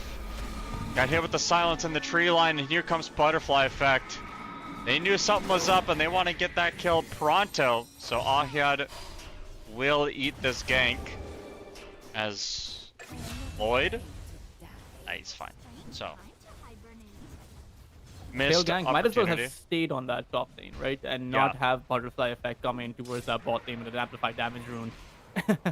and be able to pick up a kill or two. As that will put pressure on Salaman to be able to do the same thing. As Butterfly Effect, he's on that top side. Dreamer Cell is vulnerable. He's alone. And he's gonna get Dream Coiled. That'll be it. You can't time lock when you're coiled. This Faceless got level 6, but the silence prevented him from casting it, and we're gonna have to see what you do with this first chrono, right? Like, what is your opportunity? What is your angle? Ace not able to get into the portal. The cogs coming out, flying out. One last right click won't land, and instead the Mars walks up here. Kismet getting speared to that wall. Ace doesn't have any help whatsoever, and the dead shot's gonna get blocked by Lloyd. At least they will get Luna out. I mean, that is a pretty good exchange, right? Yep. You take down the Faceless Void, you take down Luna, and that's all because Carson started it, right? They poked the bear. They forced the issue. They rotated towards that bot lane to apply pressure on that Luna. And the Puck, you gave him some nasty ideas, right? You gave him the idea that, hey, why not just go towards that top side to take out the Faceless Void, who's all alone? Even if Phoenix is there, I don't know how much if Phoenix will help with that situation, though. The moment you get Dream Coiled on this Void, you are dead. You do not have enough HP. Yeah. Maybe you have to think about buying a raindrop on this hero. You know, survive. But against Underlord, it's going to eat all your charges on it. So it's like, you know, damned if you do, damned if you don't. Puck, oh. There's the calling. Yep. By the Mortha, just super good against heroes like this. Fiercest Void doesn't even have the series chains that they were able to take him down. He's gone for the 0-2-4 build. Should be giving at least a single point in his series chains. It has been massively buffed up, and it's pretty good in the current patch. You'd be surprised.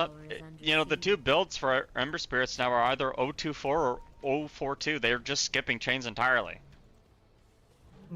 Just valuing the damage. I don't know why. Don't ask me. I'm not an Ember Spirit player.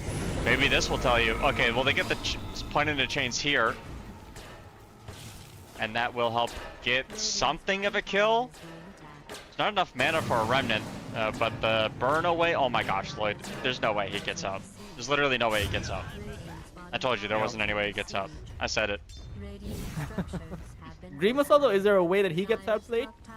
Okay, he does. Yeah, of course. Time walk. Why would you even ask out. me? Why would you even ask that? So silly.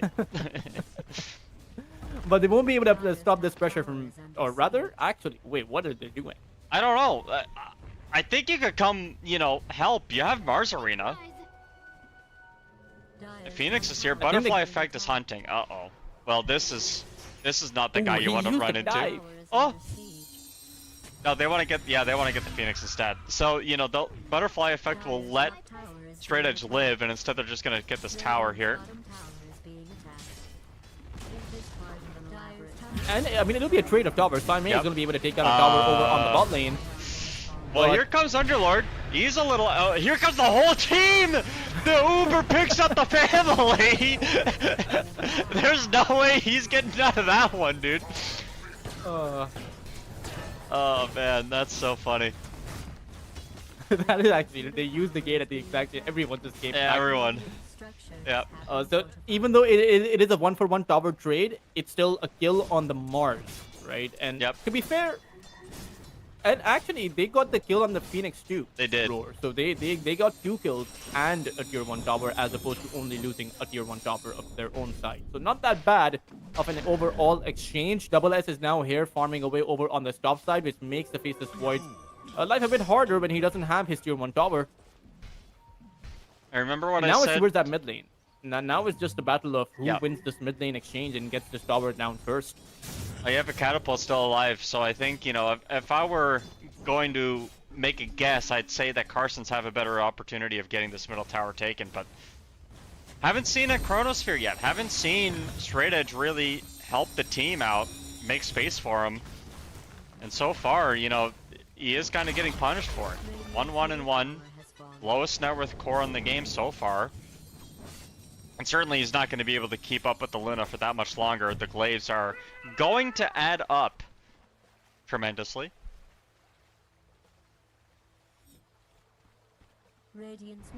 A multi-man smoke comes out from the Dire side. Carsons, they are on the hunt. They see Double S, but the question is, do they have enough damage to actually take this Underlord out? Are you gonna chrono Might have to this use the guy? chrono. No, well, you have the dead shot at the very least. And they will use the chrono. And that Sunray does a lot of damage. That is enough. Good chrono kill coming in. The Calling Eye actually is a surprisingly good ability to have, right? Every single time it passes through, applies that damage. Yep. So I do wonder how many times it passes through the Chronosphere, inside of the Chronosphere. I actually don't know. Because it's surely at least thrice, right? It is at least twice. I was thinking maybe 3 and like maybe 4, depending. You know, so it's at, when it's maxed out, it's at the very least 360 to 7. Well, hookshot bottom, silence is down on the Mars, he's walking around, the Eclipse is coming up, the arena will be thrown out, but it will not get enough help. As Kismet is still in the middle of everything. Here comes a Faceless, does not have anything left here, there's no chrono available, so he's just kind of walking around, the egg gets dropped, and SS will get stunned up, the Sunray is coming out once again. He's felt this heat before. Has he developed an immunity to it, but the sun is coming down, the Lion was there. That's a big time dilation coming out from Straight Edge though. Finger of Death flying through, time walk 3 seconds, 2, 1, can Straight Edge kind of figure his way out? He's got the Mask of Madness going, the Puck Orb will guess correctly, Butterfly Effect looking through the river. And there's a Lucent Beam, so Straight Edge, can he get us? No, there's no way he's getting out. Maybe get a last hit. Not even. But they do pick up a kill on the Lloyd on the far side. Is that good enough though for them to force the issue over on that bot lane? There's nothing to really fight there for. Wisdom Apart Shrine from maybe? defending your tier 1 tower, but I mean you lose 2 cores at the back of that. You lose your Ember and your Faceless Sword, your 2 most important cores nonetheless. And you weren't able to take the Luna down. Right? She survived. Underlord, like, is he really that valuable of a kill? Are you even able to shut the Underlord's farm down? Because he really, with that Soul Ring, he can farm away as many camps as he wants. They never has to be there either for a team fight. He can show up with ulti. So it's like, yeah, exactly. I agree with your point 100%. I don't know, Carsten's kind of making the awkward decisions. To be fair, they made these awkward decisions last game as well. Yeah. In the early game. Their strong suit seems to be the mid to late game. You have a lineup for it too, right? Like, say what you will, but their team fighting when it gets to the 20-minute, 30-minute mark is a lot better. When you have Egg plus Chrono plus Mars Arena, how are you gonna live through all of that when there are items starting to come out, right? But I guess that's the question that Roar are paid to answer. They're a good team after all. I'm sure they can figure it out.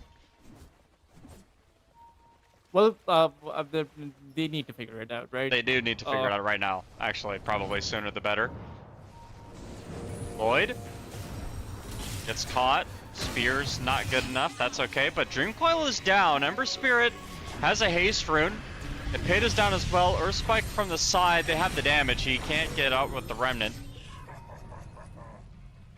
Kind of underestimating Roar's damage potential at this point. Sure, the Eclipse isn't there, but Butterfly Effect has the Witchblade, right? And it's if you get caught inside of the pit while the Dream Call is there, and this is the thing about their synergy, right? Cogs plus Dream Call, which means that, like, kind of how the Rubik is a strong combo with the Underlord's pit, they have the same thing with the Dream Call and the Power Cogs. You can just hold someone inside of the Cogs, and if there's a pit underneath of it all, you're going to be get rooted down thrice. And not really going to be able to get away, particularly for the Ember Spirit who can't be remnant out of the Dream Coil. Okay. Well, that's a Chrono. That is a Chrono, and I'm not really too sure what the Lion was doing there. Well, I don't even think Straight Edge needed to Chrono him, to be honest. I feel like he could have just kept running him down, but wanted the gold. He's so far away from a Battle Fury realistically here. Just hit 100 CS at this 16-minute mark, which is not very good. It's not a free game by any stretch of the imagination, but, you know, there is worse, obviously. He did go for the Mask of Madness. Yeah, he did. Before Battle Fury. I mean, he is still far behind the Luna, but Clove is okay. Well, he's not okay. He just died, Toltrus. I wouldn't antagonize him that much, to be honest, but... Oh, double S! One bash! So, yeah. And he is in a very awkward position. He won't even be able to go through the gate. He realizes this. I think he knows that he is not too much longer for this world. At least he can keep straight edge into the pit for a little bit longer, but unfortunately did get hit with the Essence Distiller, so there's no tree juking available to him either. Oh, butterfly effect. He went down too. Okay, well that one's more surprising. By a lot, actually. How did he die? I don't know. I don't know how they're dying. He got feared into silence. It looked like it was 99% Muerta that got him killed. Top tower is under siege. He didn't even get changed. He just got double silenced by the calling. You kind of have to need to brace yourself. You kind of have to need to, you know, calm the heck down. You have a Lunar who is very farmed up. But if you're giving away your Underlord, your Lion twice, your mid laner, that's not really bracing for impact. That's kind of like just kind of giving away the, you know, the small portions of the map which you do actually possess. You just face this void. It's clearly didn't have that farm, but now, you know, he has that Battle Fury. And has gotten a lot of space to farm up. Yep. Ayed will eat a full Eclipse solo. Wrong place, wrong time, obviously. 20 seconds until he's back up, and here comes the Ember looking for the rune top. They are not going to get it, unfortunately, as the pit comes down. Ember Spirit has this bottle, still the regen lined up, but the damage, there's no Eclipse, they have enough control. There is a Chronosphere available from Straight Edge. Will they use it to defend this tower mid? Or are they just gonna let it go? Looks like they're letting it go. Yeah, you kind of have to let it go. You have to sing it. This let it go. I can't sing. Blade. I couldn't sing for the life of me. Clock. Looking for Seimei here again. Is there an angle for a Chrono? Straight Edge has come in, misses the time dilation. That is a big spell to miss, and also Clove ends up getting picked up. No, he didn't miss it. He got it onto his target. There is still, again, the Chronosphere available, but SS has been left alone. He cannot Uber himself out of the place that he got himself into, so... Dire's middle tower is being attacked. That is pretty good. I would say the end result from a very shaky, like just lackluster positioning overall. But the problem is, again, Yukio, the Luna, just continues to farm. Like, he is just getting way too massive. He's gonna get chronoed. He's getting chronoed right here, and you have the Sun Ray coming down the Phoenix help, but this is enough damage. Chains won't land, but they still... Dude, one bash from Straight Edge! That's all he needed! Okay, he's got it. He bashed him at the very last hit, by the way. Just, you know, Dota 2 is a cruel mistress. That's a massive kill. You'll take that chrono kill every day of the week, and, you know... Yeah, well, except on Saturdays. I'm busy on Saturday. You're busy on Saturday? Oh, my bad, dude. Yeah. I apologize. No, not on Saturday. If I knew you... What's today? Today's not Saturday. No, it's Wednesday. Oh, I see, okay. I don't know what day it is. Every day except Saturday. It is... it is... The puck has... Well, it is a hard game for the puck, and this is one of those games where you have to go for a BKB, but the BKB is not really going to lend you that safety net that you're, you know, probably thinking of. There's a Chronosphere. Yep. And this is one of those games where the Faceless Void isn't nearly pressured enough that he's not going to be farmed up. Yeah. Now you will have to fight against the farmed up Void. And you're gonna have to fight without the Lion, who started the fight, picked off. The arena's down. They also get the two-man Dream Coil. Here comes the Eclipse, and that should be enough damage. They get the lockdown on the Ember Spirit, still silenced up. Needs one more spell. Seimei solo, got killed by the Cogs. But the egg is dropped as well, as Faceless Void is kind of walking around. He's got a time dilation up in 1 more second. Can he get his way out of there? The Hex is down, the Finger is down as well, the Root! Time walked all that damage off! And this Faceless Void is so strong! Even though his team is under so much pressure, the Root is gonna come out here. That Atos doing a lot of work. 1 more time, wow, can't get it off. This could be a full team wipe. The Pit is down on the Phoenix, and Butterfly Effect gets a double kill. Team fight for what, my friend? No chrono, no problem. I don't know why the Faceless Void stuck around. I do think that the buyback from Clove, you should have gotten away while you good when your Ember Spirit died, when the arena wore off. There was just quite frankly way too much, and it was surprising to see the Faceless Void time walk immediately once the Eclipse came out. You want to soak up some amount of damage. Because the more eclipses are limited when you don't have the scepter. A total of 9 beams. At least take 3 or 4 beams for your team before you time walk away, so that they're not hit by all of the beams, and your Ember Spirit is able to survive a lot longer. It is of course, you know, when the eclipse comes out, you kind of panic, right? But at this level, you kind of don't. The one thing you can't do is panic. You have to play your hero to the absolute limit, right? And things as small as eating 1 or 2 beams are things that turn teamfights around, right? So Straight Edge still building up to that Aghanim Scepter, obviously got himself slowed down. Had he won that team fight, he would have it by now. But 20 minutes to have a Battle Fury, to have the Aghanim Scepter up next after that. It's a good timing still, even after that team fight loss. We will probably see Straight Edge be a little bit more conservative with the Chronospheres now, though, after the Aghanim Scepter purchase. I think he's understood, hey, I've got my pickoffs with this thing. Now it's time to get some teamfights in with it as well.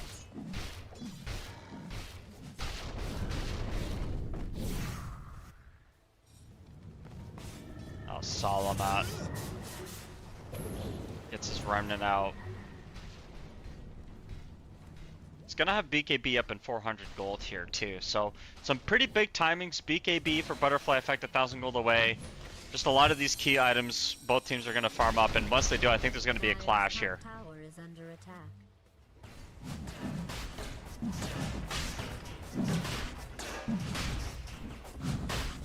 At this Roshan. Nope, never mind. Rosh isn't being contested. It is very difficult to contest. For both sides, you know, playing into a Faceless Void and also playing into an Eclipse. Whoever's inside of the pit is at a massive disadvantage, because if it's the Void, you can get silenced, rooted, and just dead. If it's the other side, you're just gonna get chronoed and you're going to die. So who shoots first? Who blinked first? Who do you think played shot first? Was it Han Solo? Or I don't even remember who. I don't remember either. Grotto? I think it was Grotto. I think. I'm not sure. Big Smoke though. If Roar play the same way they did last game, I think it's going to be them. But the BKBs come out from both Kismet and the Ember Spirit here. Arena won't even be committed at this point. It's Karstens that are down at the start of this. Oh my gosh, Butterfly Effect binding both supports, pops the BKB. Egg is committed as well. Finger of Death comes out as on top of that. Here comes the Taxi. Will they commit it? Yes, they will. Clove misses the Earth Spike, but that's okay. The blink forward from Butterfly Effect. They still have Chrono. They want to kill this Ayad hero. Went the wrong way. That's okay. That's okay.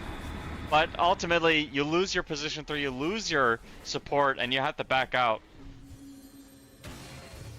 Wasn't ever a good angle for a Chrono, it didn't look like. Yeah, it was just very awkward. And again, even if he does land that Chrono, he needs more damage. He has the Aghanim Scepter, but you need damage to stack up. This is a Lunar that's very farmed up. Even, like, who do you plan on taking out with that Chronosphere? Is it just the hope that you can turn that 5v5 fight to a 3v5 fight and then just overwhelm Roar? Because that's exactly what Roar did to Karstens just now. Yeah. You know, one domino falls and the rest of them just fall in line. I think you need to Chrono Puck. I think Puck is doing too much work, and that Dream Coil is the start of it. But they're gonna respect the, you know, possible response. No egg though for 45 seconds. Tier 1 tower still stands on both parts of the map, you know, on the safe lane.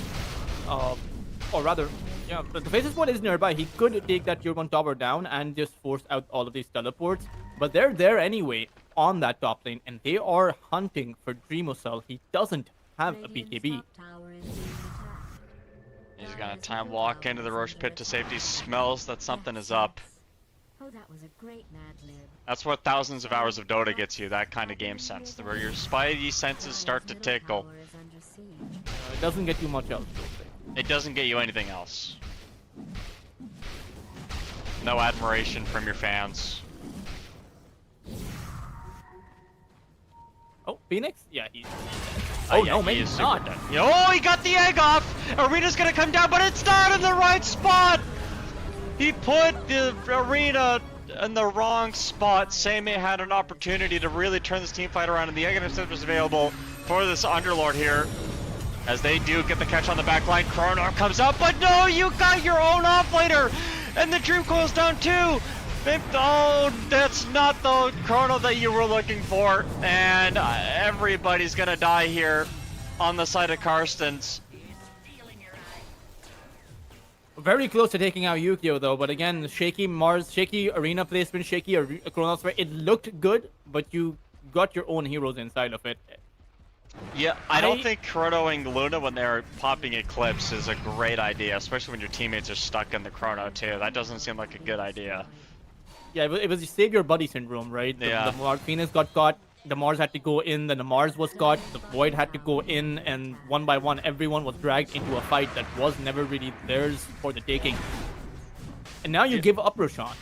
There's no Chronos Sphere. Even if everyone on the other side was alive, they know that there's no Chronos Sphere, so it doesn't really matter. That Arena was so close to being so good.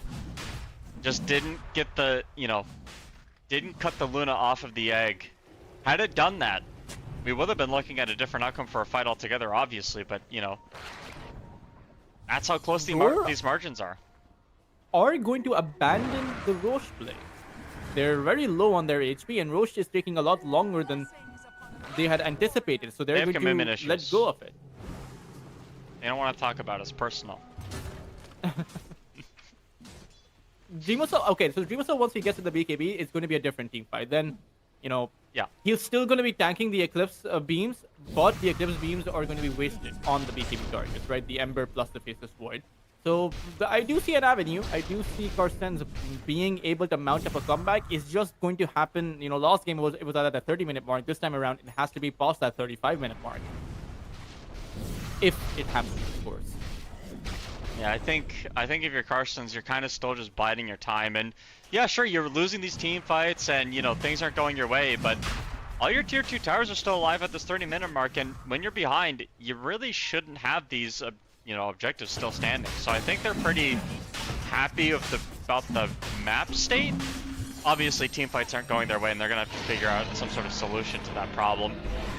Chronoing Puck is probably the start of that, but again, catching a Puck who has a BKB is difficult. You kind of have to Chrono from fog or tree lines if you want to be able to catch it. Well, hold on. He's not dead yet. He is now. Well, when he said it, when you said it, he wasn't. So I feel like it's a little offensive. Give him some hope. Well, I mean, if he's got that far out, there is no hope. That's true. That's true. And he's relatively had a pretty good game. He's 5-5-12. It's not exactly that bad of a Phoenix game. It's just the synergy isn't there from Karstens. I will say that. There's a play here. This Luna's alone, and they're gonna try to get the Underlord in to help, but again, there's no BKB on Mars. Gets the Yule Scepter up, so they beat the Eclipse at the very least. Maybe an Arena down? No, not even. They also lost on the back line the Phoenix, but that's a weird play. Defending your tier 2 position is not really the right idea. Yeah. Butterfly Effect might just take out the Mortha all by himself. Yep, the BKB is there. Oh, Lotus. It's cute, but just like game 1, cuteness doesn't change anything. Ember Spirit did cut the wave though, so Salamat was able to make sure that the push is not going to continue. So they only lose a tier 2 tower for what was, I don't know, like how many kills in a row that they just gave up.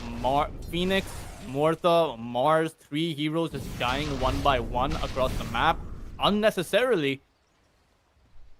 You have to hinge all of your hopes on this Faceless Void and hope he can get it done. Right? That's what this game comes down to. That's what most Faceless Void games come down to. Just not this brutally, not with as much intensity.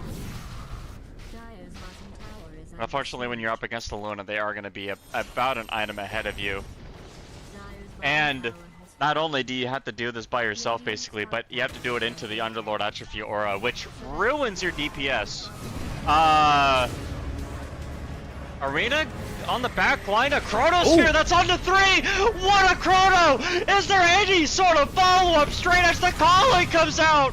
What a Chrono from Straight Edge, and he's gonna hunt down SS at this point. Your BKB doesn't mean anything against me. Where's the Luna? All the way in the back. They did buy back on Clove, but the TP is out. No! Straight Edge didn't have the distance on the time walk, and instead Lloyd with the hook shot picks up a kill. Straight Edge, truly the man of the hour here, looking for the TP away by Lloyd, but the time walk is there, the stuns are there, the spear is there as well, but holy Chronosphere, what a team fight. That is a semblance of a comeback, if I've ever seen one. I'm sure they took down a tier 2 tower, but a 3-man Chronosphere at that point, there was a lack of follow-up damage. That was very concerning, but then they dropped everything down. They got out with the egg as well as the laser beam from Ace 12, and even the calling from the Morta. It turns out it was some, plentiful damage, not to mention, Dreamos is going for that MKB, and when that Chronosphere happens next time around with an MKB, your Luna isn't going to be feeling so lucky.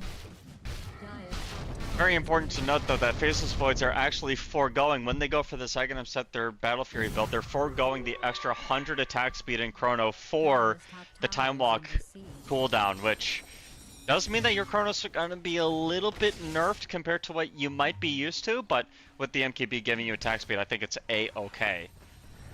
Oh, Simon. Arena's committed. Spear on a 2 on the back. Oh my goodness. Well, that's a dieback. There's no supports. Eclipse is used. They are... Dude, that's the Dream Coil down as well. 4 stop away. Faceless is up on the high ground. Spear's there as well, but Straight Edge. Is he going to choose to manfight here? He's got a BKB. And SS now also in some trouble. Again, still BKB for Faceless. Turning around, BKB committed by SS. And I think Straight Edge is just going to kill him to completion here. Hook shot in, BKB, can he get it up in time? No! Lloyd outplaying Straight Edge so much at Salamat. He got baited by his carry. They thought that they could do it. They thought they had a chance. Instead, it's gonna be Ayat alone. Look at him. He's just food. They're toying with him, playing with them. I get the game's Dota, but you don't really need to play with your food that much. And Roar, they're coming back in a big way here. They might have lost the teamfight earlier, but when you don't have Chrono, this is what the teamfights look like. And now you might have to buy back on your Faceless Void, because otherwise, this is going to be 2 lanes of barracks. It's a Luna, so you don't actually have much time on your base as it stands. And them being so impatient not to wait for their Chronosphere when they chose to take a fight. Roar were not coming on your high ground. You had no reason to take that fight. You handed the game back to them on a silver platter. And you're gonna hand another kill to the Puck. Oh, never mind. Ace is completely fine. I don't know why I even said that. Burst! No! Hookshot in! Finger of Death as well. Lloyd can't stop, and the arena's gonna come down, but Seimei, can he get away? No. No way. He doesn't get out of this. But they did pick up a kill on a Clove. Instead, it's gonna be Lloyd getting caught. He got hit with the chains. They want to look for some more. Nice dead shot. And this tower still lives. They didn't even get the buyback from the Faceless Void, so at the very least you only lost 1 lane, which isn't the end of the world. But Faceless needs to understand he is the carry this game. He's got to play a little bit better. Needs to wait for his Chronosphere. Needs to understand that without the Chronosphere, Faceless Void isn't even a hero. You can't man-fight without the Chrono. No, they were able to hold on to their second lane of barracks. That is still a bit of silver lining going their way, but you give the other side, 4,000 or 5,000 net worth at the back of that, losing your mid lane and getting wiped out. Maybe even more net worth because it is 35 minutes in.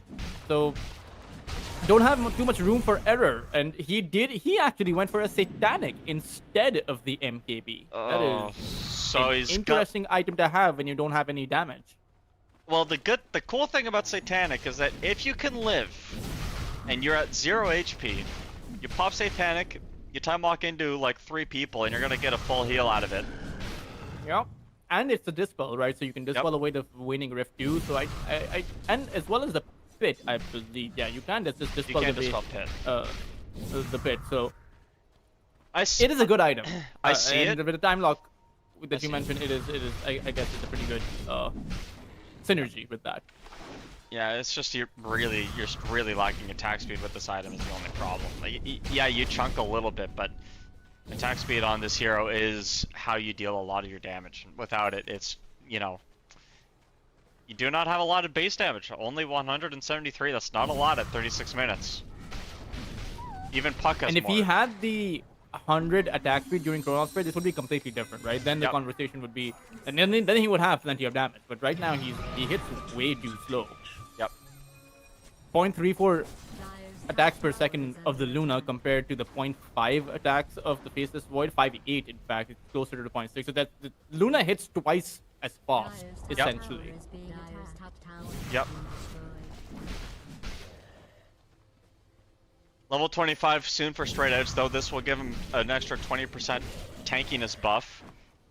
Ace has a Hex blade. That could change things. Oh!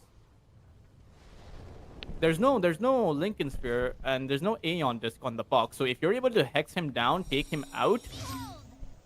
And I do believe that without your puck, Roar Gaming are actually worse off without the puck than they are without the Luna. I mean, 100% agree. Yeah, Butterfly Effect has the, you know, classic Parasma Octarine build that we normally see from this hero. And Conjurer's Catalyst, which is a ridiculous item. I can't believe that this is even a thing. It does so much damage.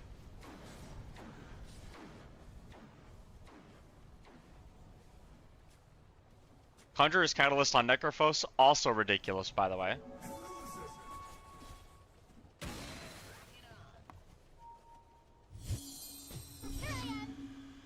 They are looking for, well, I mean, they have the markings on the map suggest that Garcens know where the other side is, or they have at least a very good idea. Yep. And they get the hex on the clock. So they're just, you know, trying to defend the objective right now with that smoke. Lloyd doing a good job getting out. They also know where the Faceless Void is. He took that creep wave out, and now he's back into position. I do wonder where the move is going to come from for Roar. It seems like they want to wrap around, go through the lane into the triangle, and try to catch Garcens by surprise. I'm not too sure if they're going to get surprised though. There's a lot of discipline on this Carson's lineup, even though, you know, there's a lot of roster shuffling and whatnot. Straight Edge has been on this team for quite a while. Salamat's been on this team for quite a while. You know, you'd expect your play callers to really have these game situations in lock. And of course, the later the game goes, we're at that 40-minute mark now. The Faceless Void is, you know, turning from a problem to the problem.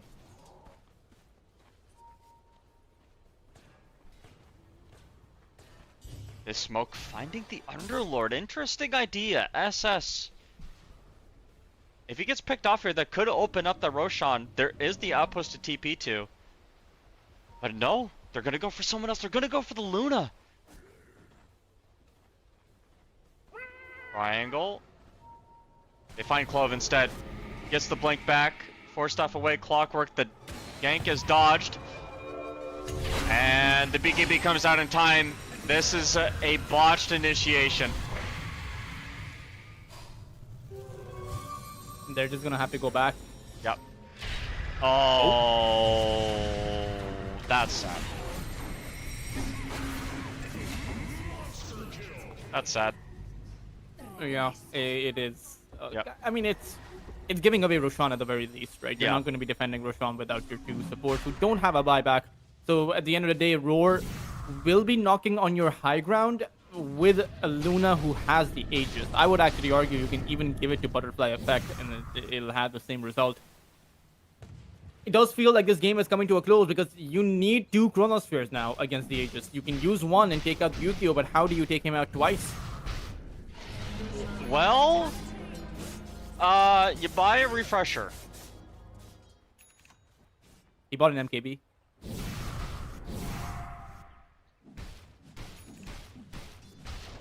And, the MKB does give him the attack speed, right? It does, yeah, Does this 50 is- attack speed. It's not that bad.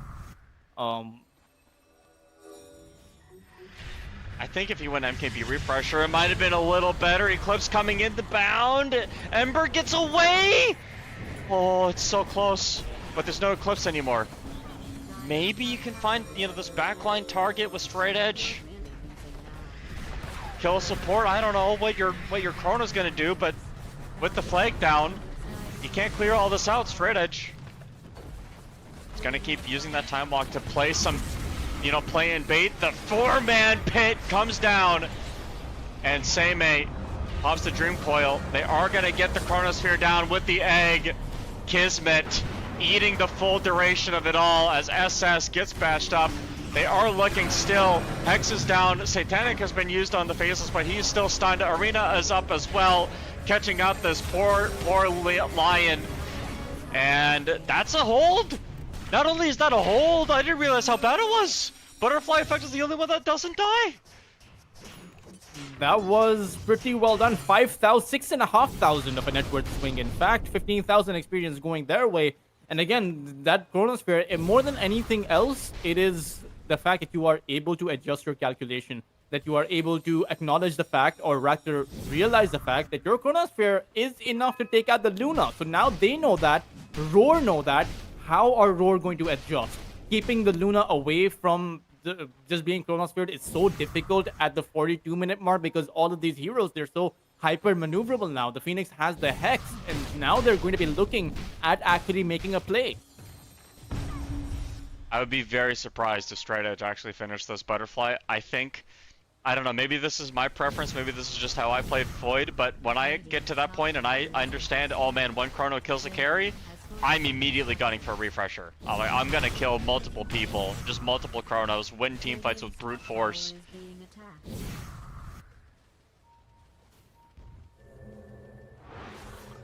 Lion, Clove. This is a little bit of a bait. BKB committed, and you know, I don't know if giving up your life at this point in the game is worth BKBs, but Butterfly Effect feels powerful. Not only does it feel powerful, it feels really strong, but how strong can you be? He got hexed up. Here comes the Underlord. Maybe a little bit of a save as the Arena comes down as well on the backline. Ethereal, Void eating the damage, and I don't know where the Faceless is, but both supports for Roar are dead. Here comes Straight Edge now. Buyback up, buyback. Oh my goodness, everybody's coming in, and here comes Straight Edge, looking for the angle. He's man fighting with the Satanic, has the BKB. Chrono is up in 1 second, pops it down. There's buybacks galore coming out, but there's no follow-up damage, dude. You need a little bit of help. The hookshot isn't gonna be able to come out in time. Lloyd mistimed, miscalculated, miss anything. The bashes are coming through on top of Butterfly Effect. He's so low. Time block forward, Lloyd with the cogs, just doing a little bit of artillery, a little bit of a pushy push. But Straight Edge, he's got these time blocks on lock, and they will be able to find the spear on the puck. Butterfly Effect finally dies. The pesky puck obliterated at this point as Lloyd on to die back up, bashed, even though the hookshot still rings true, and Seimei walks him down. Pit is down as well. Lloyd still feared away. Straight Edge, is he going to commit? The buyback is out, and they get the Hex down. Another buyback. Straight Edge, he's in so much trouble now. Way too deep, unleashed by the Dream Coil. He's out of there by way of death as Butterfly Effect forces the BKB, and that's going to be Muerta chased down.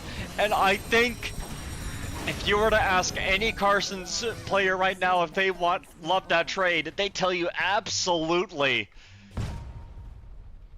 The problem is though right now, the Faceless Void's buyback is going to be forced out. Morta does not have a buyback, so it will still be a 5v4, and for Roar, they know that they really do need to push Kismet, right now. Kismet blinking in, finding the Phoenix. There's no buyback on Phoenix either. Hook shot around, and they're going to be able to find Seimei. He's just running in. I don't think he has a buyback either. Aeon Disc isn't going to come out in time, but he does have the buyback. He's going to be committing it very quickly here. 35 seconds, no Chronosphere.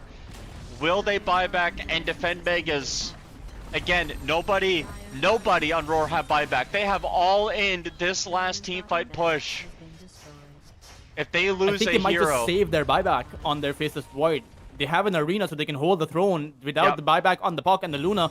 You can go for one last play. they want to look for it. They want to get it. Salamat, he knows how important this is, but he got leashed. He doesn't have a BKB. He does have buyback though. They're just buying time for Faceless. That's the only thing they're doing. There's no buyback on Mars. He's gonna get stunned up, hexed up, hook shot in, butterfly effect coming in. Aeon Disc is there. Buyback by the Ember Spirit. But this Mars Yule Scepter dodge to the finger! He's gonna live for a little bit longer, straight into the BKB with the ultimate, but there's an Aeon Disc on Kismet! He turns around, he's gonna be able to man fight, Faceless fight, 1-for-1, blow for blow! Do they have enough help to get him out? He's still silenced, he can't get away! And just like that, GG is called, as Roar will do the correct thing.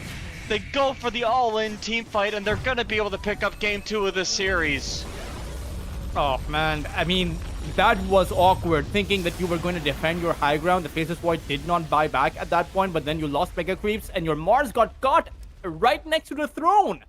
Just hold your horses, stay inside the fountain if you have to, but the plan, you know, stick to the plan. Stick to the fact that your Faceless Void will respawn, and you will have a good team fight, rather than getting caught right next to the throne, and then just having your plan be obliterated by Roar. It did feel like, with all of the discipline that Carsons came in with the mid-game discipline they were able to find, with the comeback they were able to find, it all went to waste with that high ground play. They could have actually taken Roar out.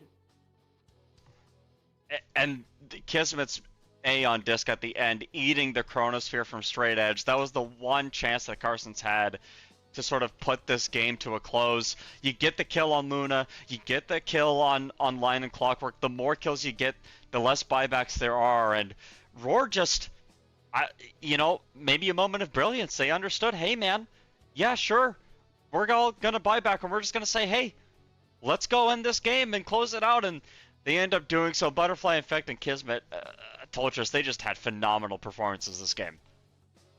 Yeah, I completely agree there. They were doing really well, and again, when a Southeast Asian team picks the hero they lost against, you know they're going to be doing really well. But it doesn't really matter though who did well up until this point played, because this is the upper bracket final. Whoever wins is going to be guaranteeing themselves second place position and get to play in the grand finals. Whoever drops will have to play another series in a fight for elimination, so it is very high stakes, and you want to, with, you know, as far as the rest of the tournament goes, it didn't matter up until this very specific point. This is probably the most important game for both of these two teams. One win punches your ticket into grand finals, and one loss puts you in the lower bracket, one series out of reach of the finals. Roar versus Carsons Esports within reach after a short break.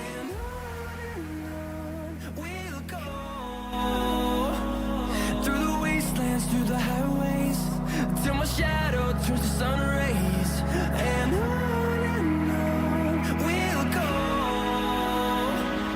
Through the wastelands, through the highways, and on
the horizon, turn us to thousands, and we'll grow in number, fueled by them to see the horizon, turn us to thousands, and on we'll go,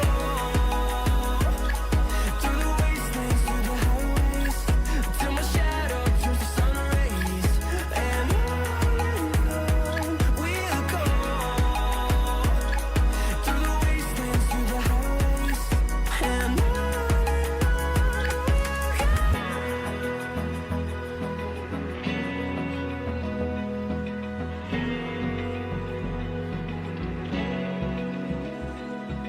Open eye, feel the waves cut through me, hypnotized by the sounds I'm breathing in. Hold tight, chemicals collide.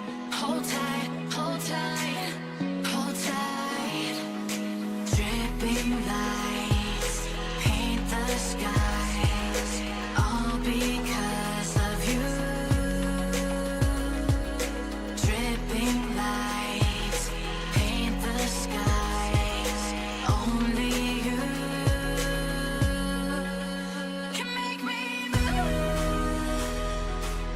You can make me move. Can make me move. You can make me move. Can make me.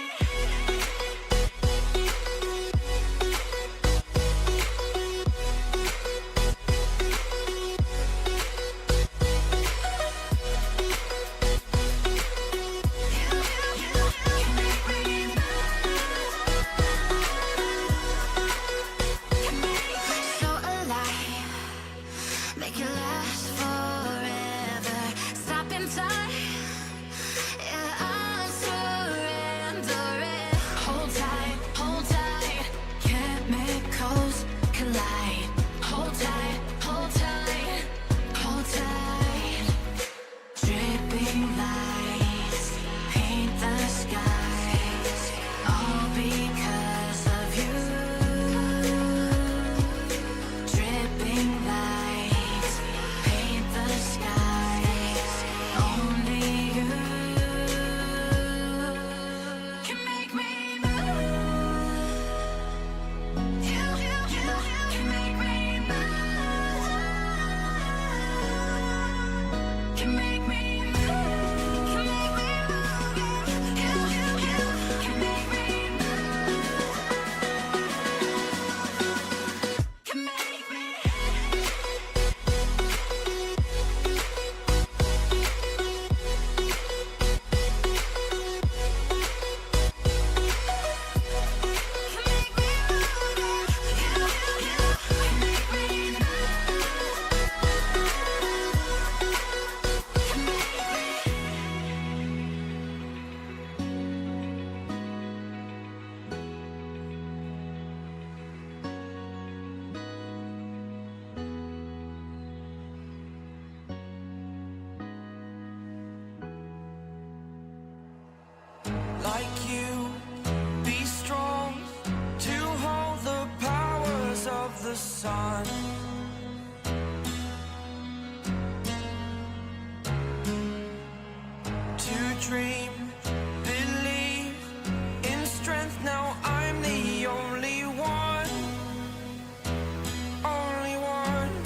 You're a superhero.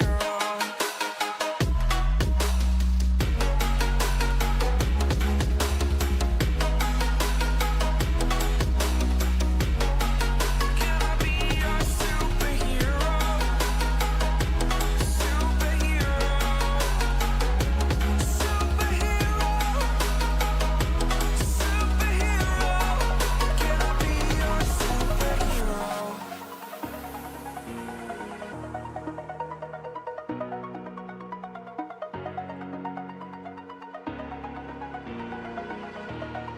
Over the edge, feel like I'm floating through the air.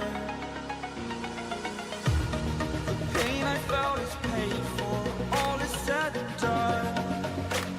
Oh, I am restricted, fixed upon the web. I need to kick the habit that my mind is breathing in. Break out, I've got to see. Spent all my life holding all of it closely. I played it innocent, a feel of discontent. I'm finally facing it all, fearless.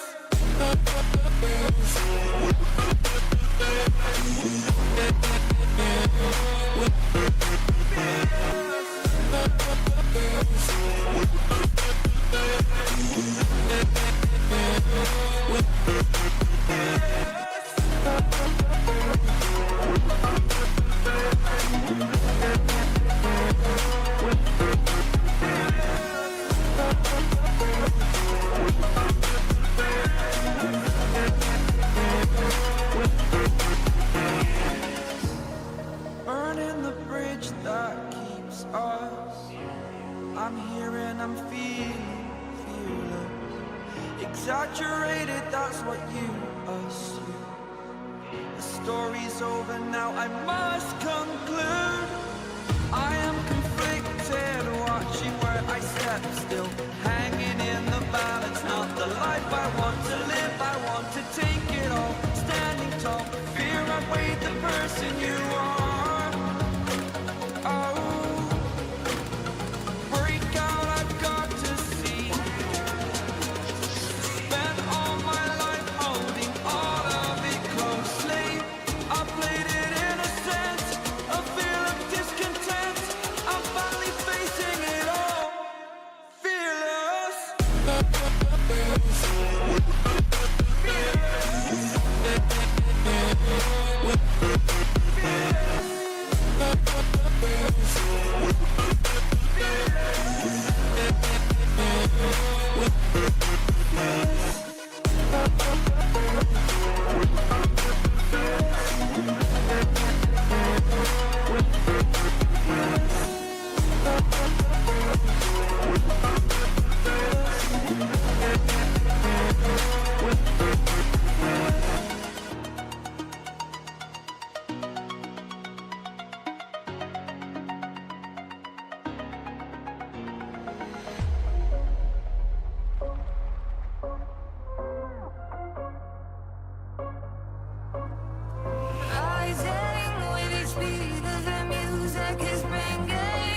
3 between Roar and Carson's Esports. The winner wins the upper bracket final, and the loser doesn't.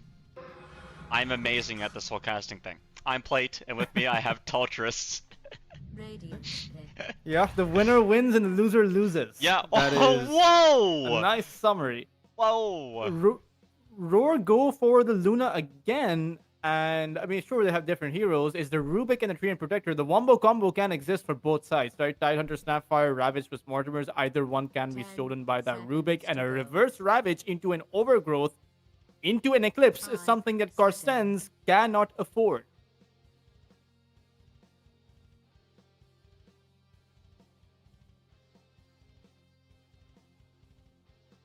Meanwhile, I do wonder what carry Carstens are going to go for, because the last Faceless Void pick into the Luna did not work out. Lifestealer? Now, I do imagine... Yeah, you can actually go for the Lifestealer early on. You have some synergy with the Tidehunter as well, right? You can infest into the Ravage. Or if you want some late game insurance, why not go for the Terrorblade again? It is really good against the Luna because you have those illusions as well as a Manta style to dispel away the Treant Protector's Vines and his Overgrowth. So you have a pretty good Terrorblade lineup, I would say. The reason why I like Lifestealer a little more is because you can be a little bit more active early on, and at all points in the game, I believe Luna struggles against Lifestealer pretty hard, actually. Luna can't man fight Lifestealer. It's just not something that... Yeah, you need the setup in order to actually do that. Yeah. Puck is banned, though, from both sides, right? So they don't have that kind of a setup. Puck, 100% win rate in the series, gets yoinked out of the pool, thank goodness. And at the same time, you have the Lich with... I mean, this is Carstens going for an all-out team fight, right? Oh, yeah. It will be interesting to see what kind of offlane what kind of a mid lane they pick up, because you should probably look for a Void Spirit, just simply because you can use the Disseminate, you can escape out of what the Luna wants, and Void Spirit is really good into the Rubik. You can just assassinate that Rubik at that backline. Yep. Or you can, stick to the Ember Spirit, which had a bit of a one and off. Okay, that is. Oh, that is a lot different. A lot different. Yeah, it is pretty good against the Luna, who naturally has a very high movement speed. So then with the Soul Bind, actually, I'm forgetting the. I don't know. Storm Spirit. The Chakra. No, it's something. We'll figure it out. It's the solar something. I don't know. Light array. Solar Bind. It's the Solar Bind. Sure, man. Right? With the Solar Bind, you can slow the Luna down. Now, the Storm Spirit is supposed to be a direct counter to this Keeper of the Light, but you do have that Frost Shield coming in by the Lich. So, and there's just so many things to cancel out for the Storm, right? You have to jump at that backline, prevent the Mortimers, or rather disable the Mortimers. Then you have to worry about the Keeper of the Light. How are they going to do it all without anyone else being able to do that? The Treant Protector is not really someone that can jump that backline. Neither is the Rubik. They're heroes designed to play around the carry. It does seem like Carstens had the better draft. What do you feel about a crazy switch up where you go Snapfire mid instead against the Storm Spirit, and then you put the Coddle 4 instead? And what you do is Snapfire owns the lane against Storm, and then Coddle makes stacks for Tide in the triangle, and you just play the game that way, where you get Tide really fat and you have a Snapfire to deal damage with the Ravage as a core instead of a support. I mean, Snapfire mid is a thing right now. It's actually literally going on. Spirit versus Glyph, right? There's a Snapfire mid that is destroying. That's what I'm saying, is like there is an opportunity here for that kind of flex, and I think the Storm Spirit's going to be a hero that really struggles against it in the laning stage at the very least. Yeah, and then you can snowball off of that. The Chakra Magic should enable multiple cookies or multiple Scatter Blasts or even Frost Blasts. I do like it. At the same time, it is still, the tempo gain for the side of Carstens if they run a Keeper of the Light mid as opposed to a Snapfire, which is a greedier mid lane hero. I would say that maybe they're going to be playing for that timing, right? Finish the game within that 30-minute mark, because so far, Roar, in both game number 1 and game number 2, they've had the upper hand in that early to mid game. So maybe Carstens are a bit tired of that fact.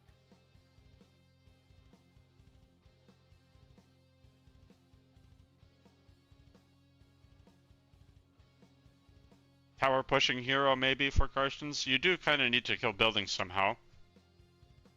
Templar? Saime loves to play the Lycan. He can also play the Lycan, I would say. You have enough team fight, right? I would be very surprised if they add even more team fight in. But I mean, you already had a Tide Hunter, so it has to be a carry hero that can push if you want to go for that. Well, you could do Lycan carry. Why not?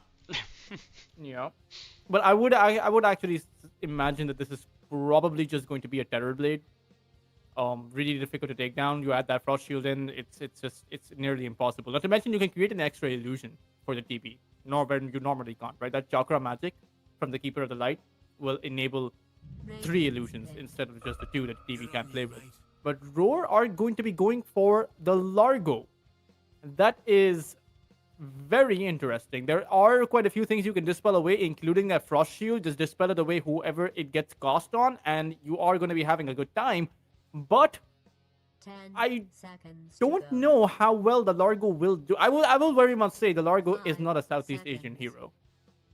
Just simply by how Southeast Asian teams play. The Largo is more of a hero that South America had a lot of success with, and maybe even a lot of European teams. But Karstens, they will go back to what they wanted to do in game number 1. They will pick up the Morta as a carry against the Luna. And it is going to be Snapfire mid, so they are going to run with the Snap mid against the Storm Spirit, and they've decided to put the Cuddle as a 4. I mean, you called it late. I did. I know something about Dota, and that's all. I used all my one brain cell for that call. That is fine. That is a pretty good call, and I do still have that question mark. Is it going to be greedy, or is it going to work out? Well, because Butterfly Effect is one of those mid laners you can't afford to play too greedy against. He's just gonna push your lineup to the very limits as he did with the Puck. Yeah. I think it just comes down to how much experience does Salamat have playing Snapfire mid, right? Like, Storm Spirit has been a mid hero for their entire life. Snapfire has not been a mid for their entire life, so you know how confident you are in landing cookies and landing the scatter blasts. That's just going to come down to, you know, comfort versus matchup, right? Like, the age-old question of Dota 2 is, do you go for what you're good with, or do you go for what is good for the game? And I've never known the answer to that question. If teams knew the answer, we wouldn't have to ask it every series, but yet here we are. And it is, I would suppose that in this game you kind of have to merge the two things together, for Roar, or rather for Karstens. You are playing, and again, just to add to that point, you're playing a Snapfire mid in the most important game of the entire tournament, on the cusp of being able to make it into the grand final. Oh no, I'm seeing something very troubling. I don't even see a Dorito chip on SS's Largo. Okay. He's got no Dota plus levels. Oh, he's not even level 1 on the hero. Maybe he doesn't have Dota plus. No, even if you don't have Dota plus, you at least get the bronze triangle. You get up to level 5 for free. Which is why it's so surprising, because it's a good time to try that Largo, man. Give him a break. Yeah, yeah, it's game 3 of the upper bracket final. Yeah, you know, have you played this here before, like, one time? Maybe in a pub, like, when the hero came out, and I haven't touched it since. Perfect. We're gonna give it to you in this game. Good luck. 30 seconds to battle. They say it's easy to give someone a hero that they haven't never played before, and if it doesn't work out, then you can always just chalk up the loss to the fact that he's never played it before. True. It's his fault. You know, easy cope. Easy cope. Lloyd will spot out everyone. He sees I don't know if he sees Aya or not, but he does definitely see Saime as well as Ace. The rest of their heroes aren't nearby though. There's no Storm. There's only the Rubik and the Luna. But it is a 3v2. Or rather, actually, it's a 3v3. Will they drop a sentry? That is the question. Did Ace notice that he bobbled a little bit? Doubtful. Lloyd is giving some very critical vision here. Not that anything is being used of it. So, you know, vision for what? It's kind of like my Herald pubs, where, you know, I have words down and nobody uses them. But I mean, it's a tough lane, I would say, for the Luna. I mean, Lloyd, even in this lane, he was gonna be able to give vision of the Keeper of the Light and the Tide Hunter, but then what do you do from that? What is supposed to be the game plan?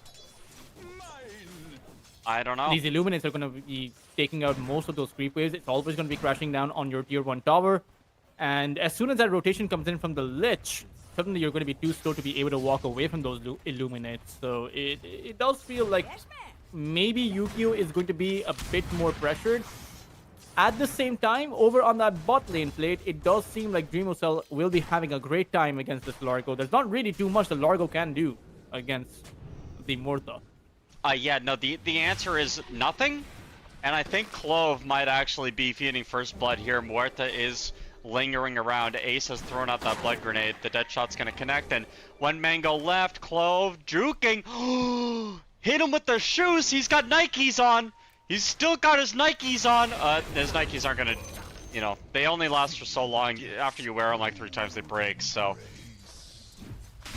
I mean, he did buy space, and I actually imagine that if he walked down, he may have just been able to run away. It's still a big maybe. Yeah. If had the mango, so he was going to be able to get off his frost blast. The dead shot would have come off of cooldown, so he might not have actually made it very far. But first blood drawn for the side of Carstens as they, I mean, they're off to a pretty fantastic start.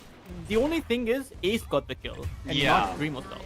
Oh, and they lose top. Somehow, Tide Hunter dies. That's honestly one of the most surprising things I've said today. I don't know how he dies. Well, Toltrus, he took enough damage that his health pool went to 0, and then that was it. That's how he died. But how did his health pool go to 0? You know, that's Yeah, he the took question. damage, probably, I would imagine. What damage? I don't know. Like the Treant Protector had living armor, by the way. He didn't even have the Leech Seed or Nature's Grasp. Oh, well then So I how they double even don't slow know. him down? I double don't know anymore.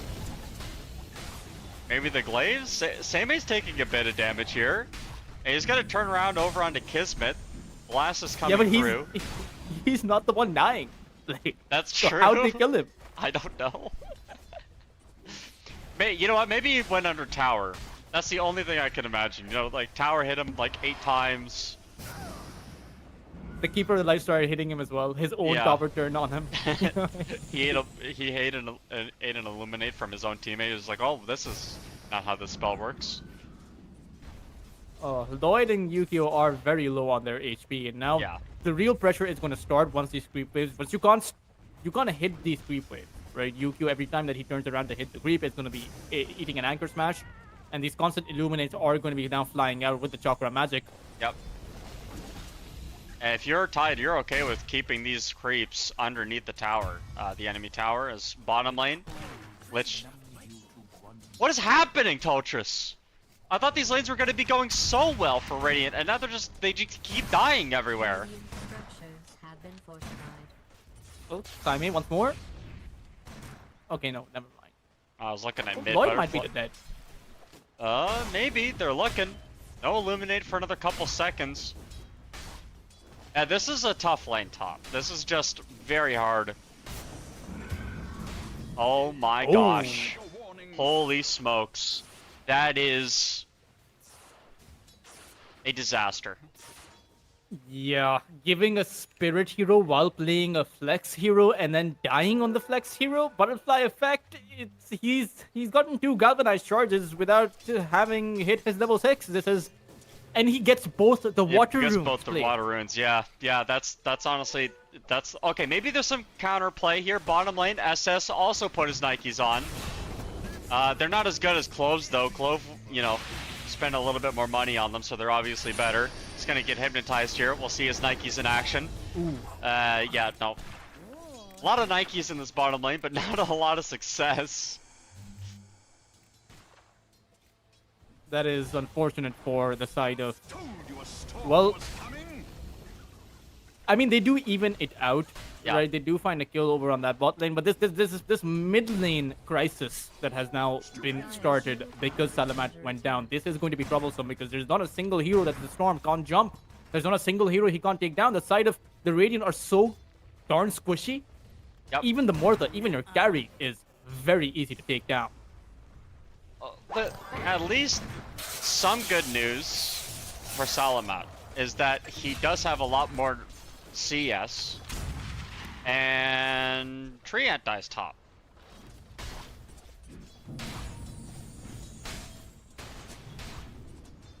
A We're lot very- of kills.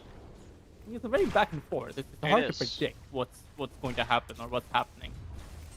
Oh, This is the cool thing though. If you don't predict anything, then you know you can't be wrong. you're always right. Exactly. Exactly. That is true.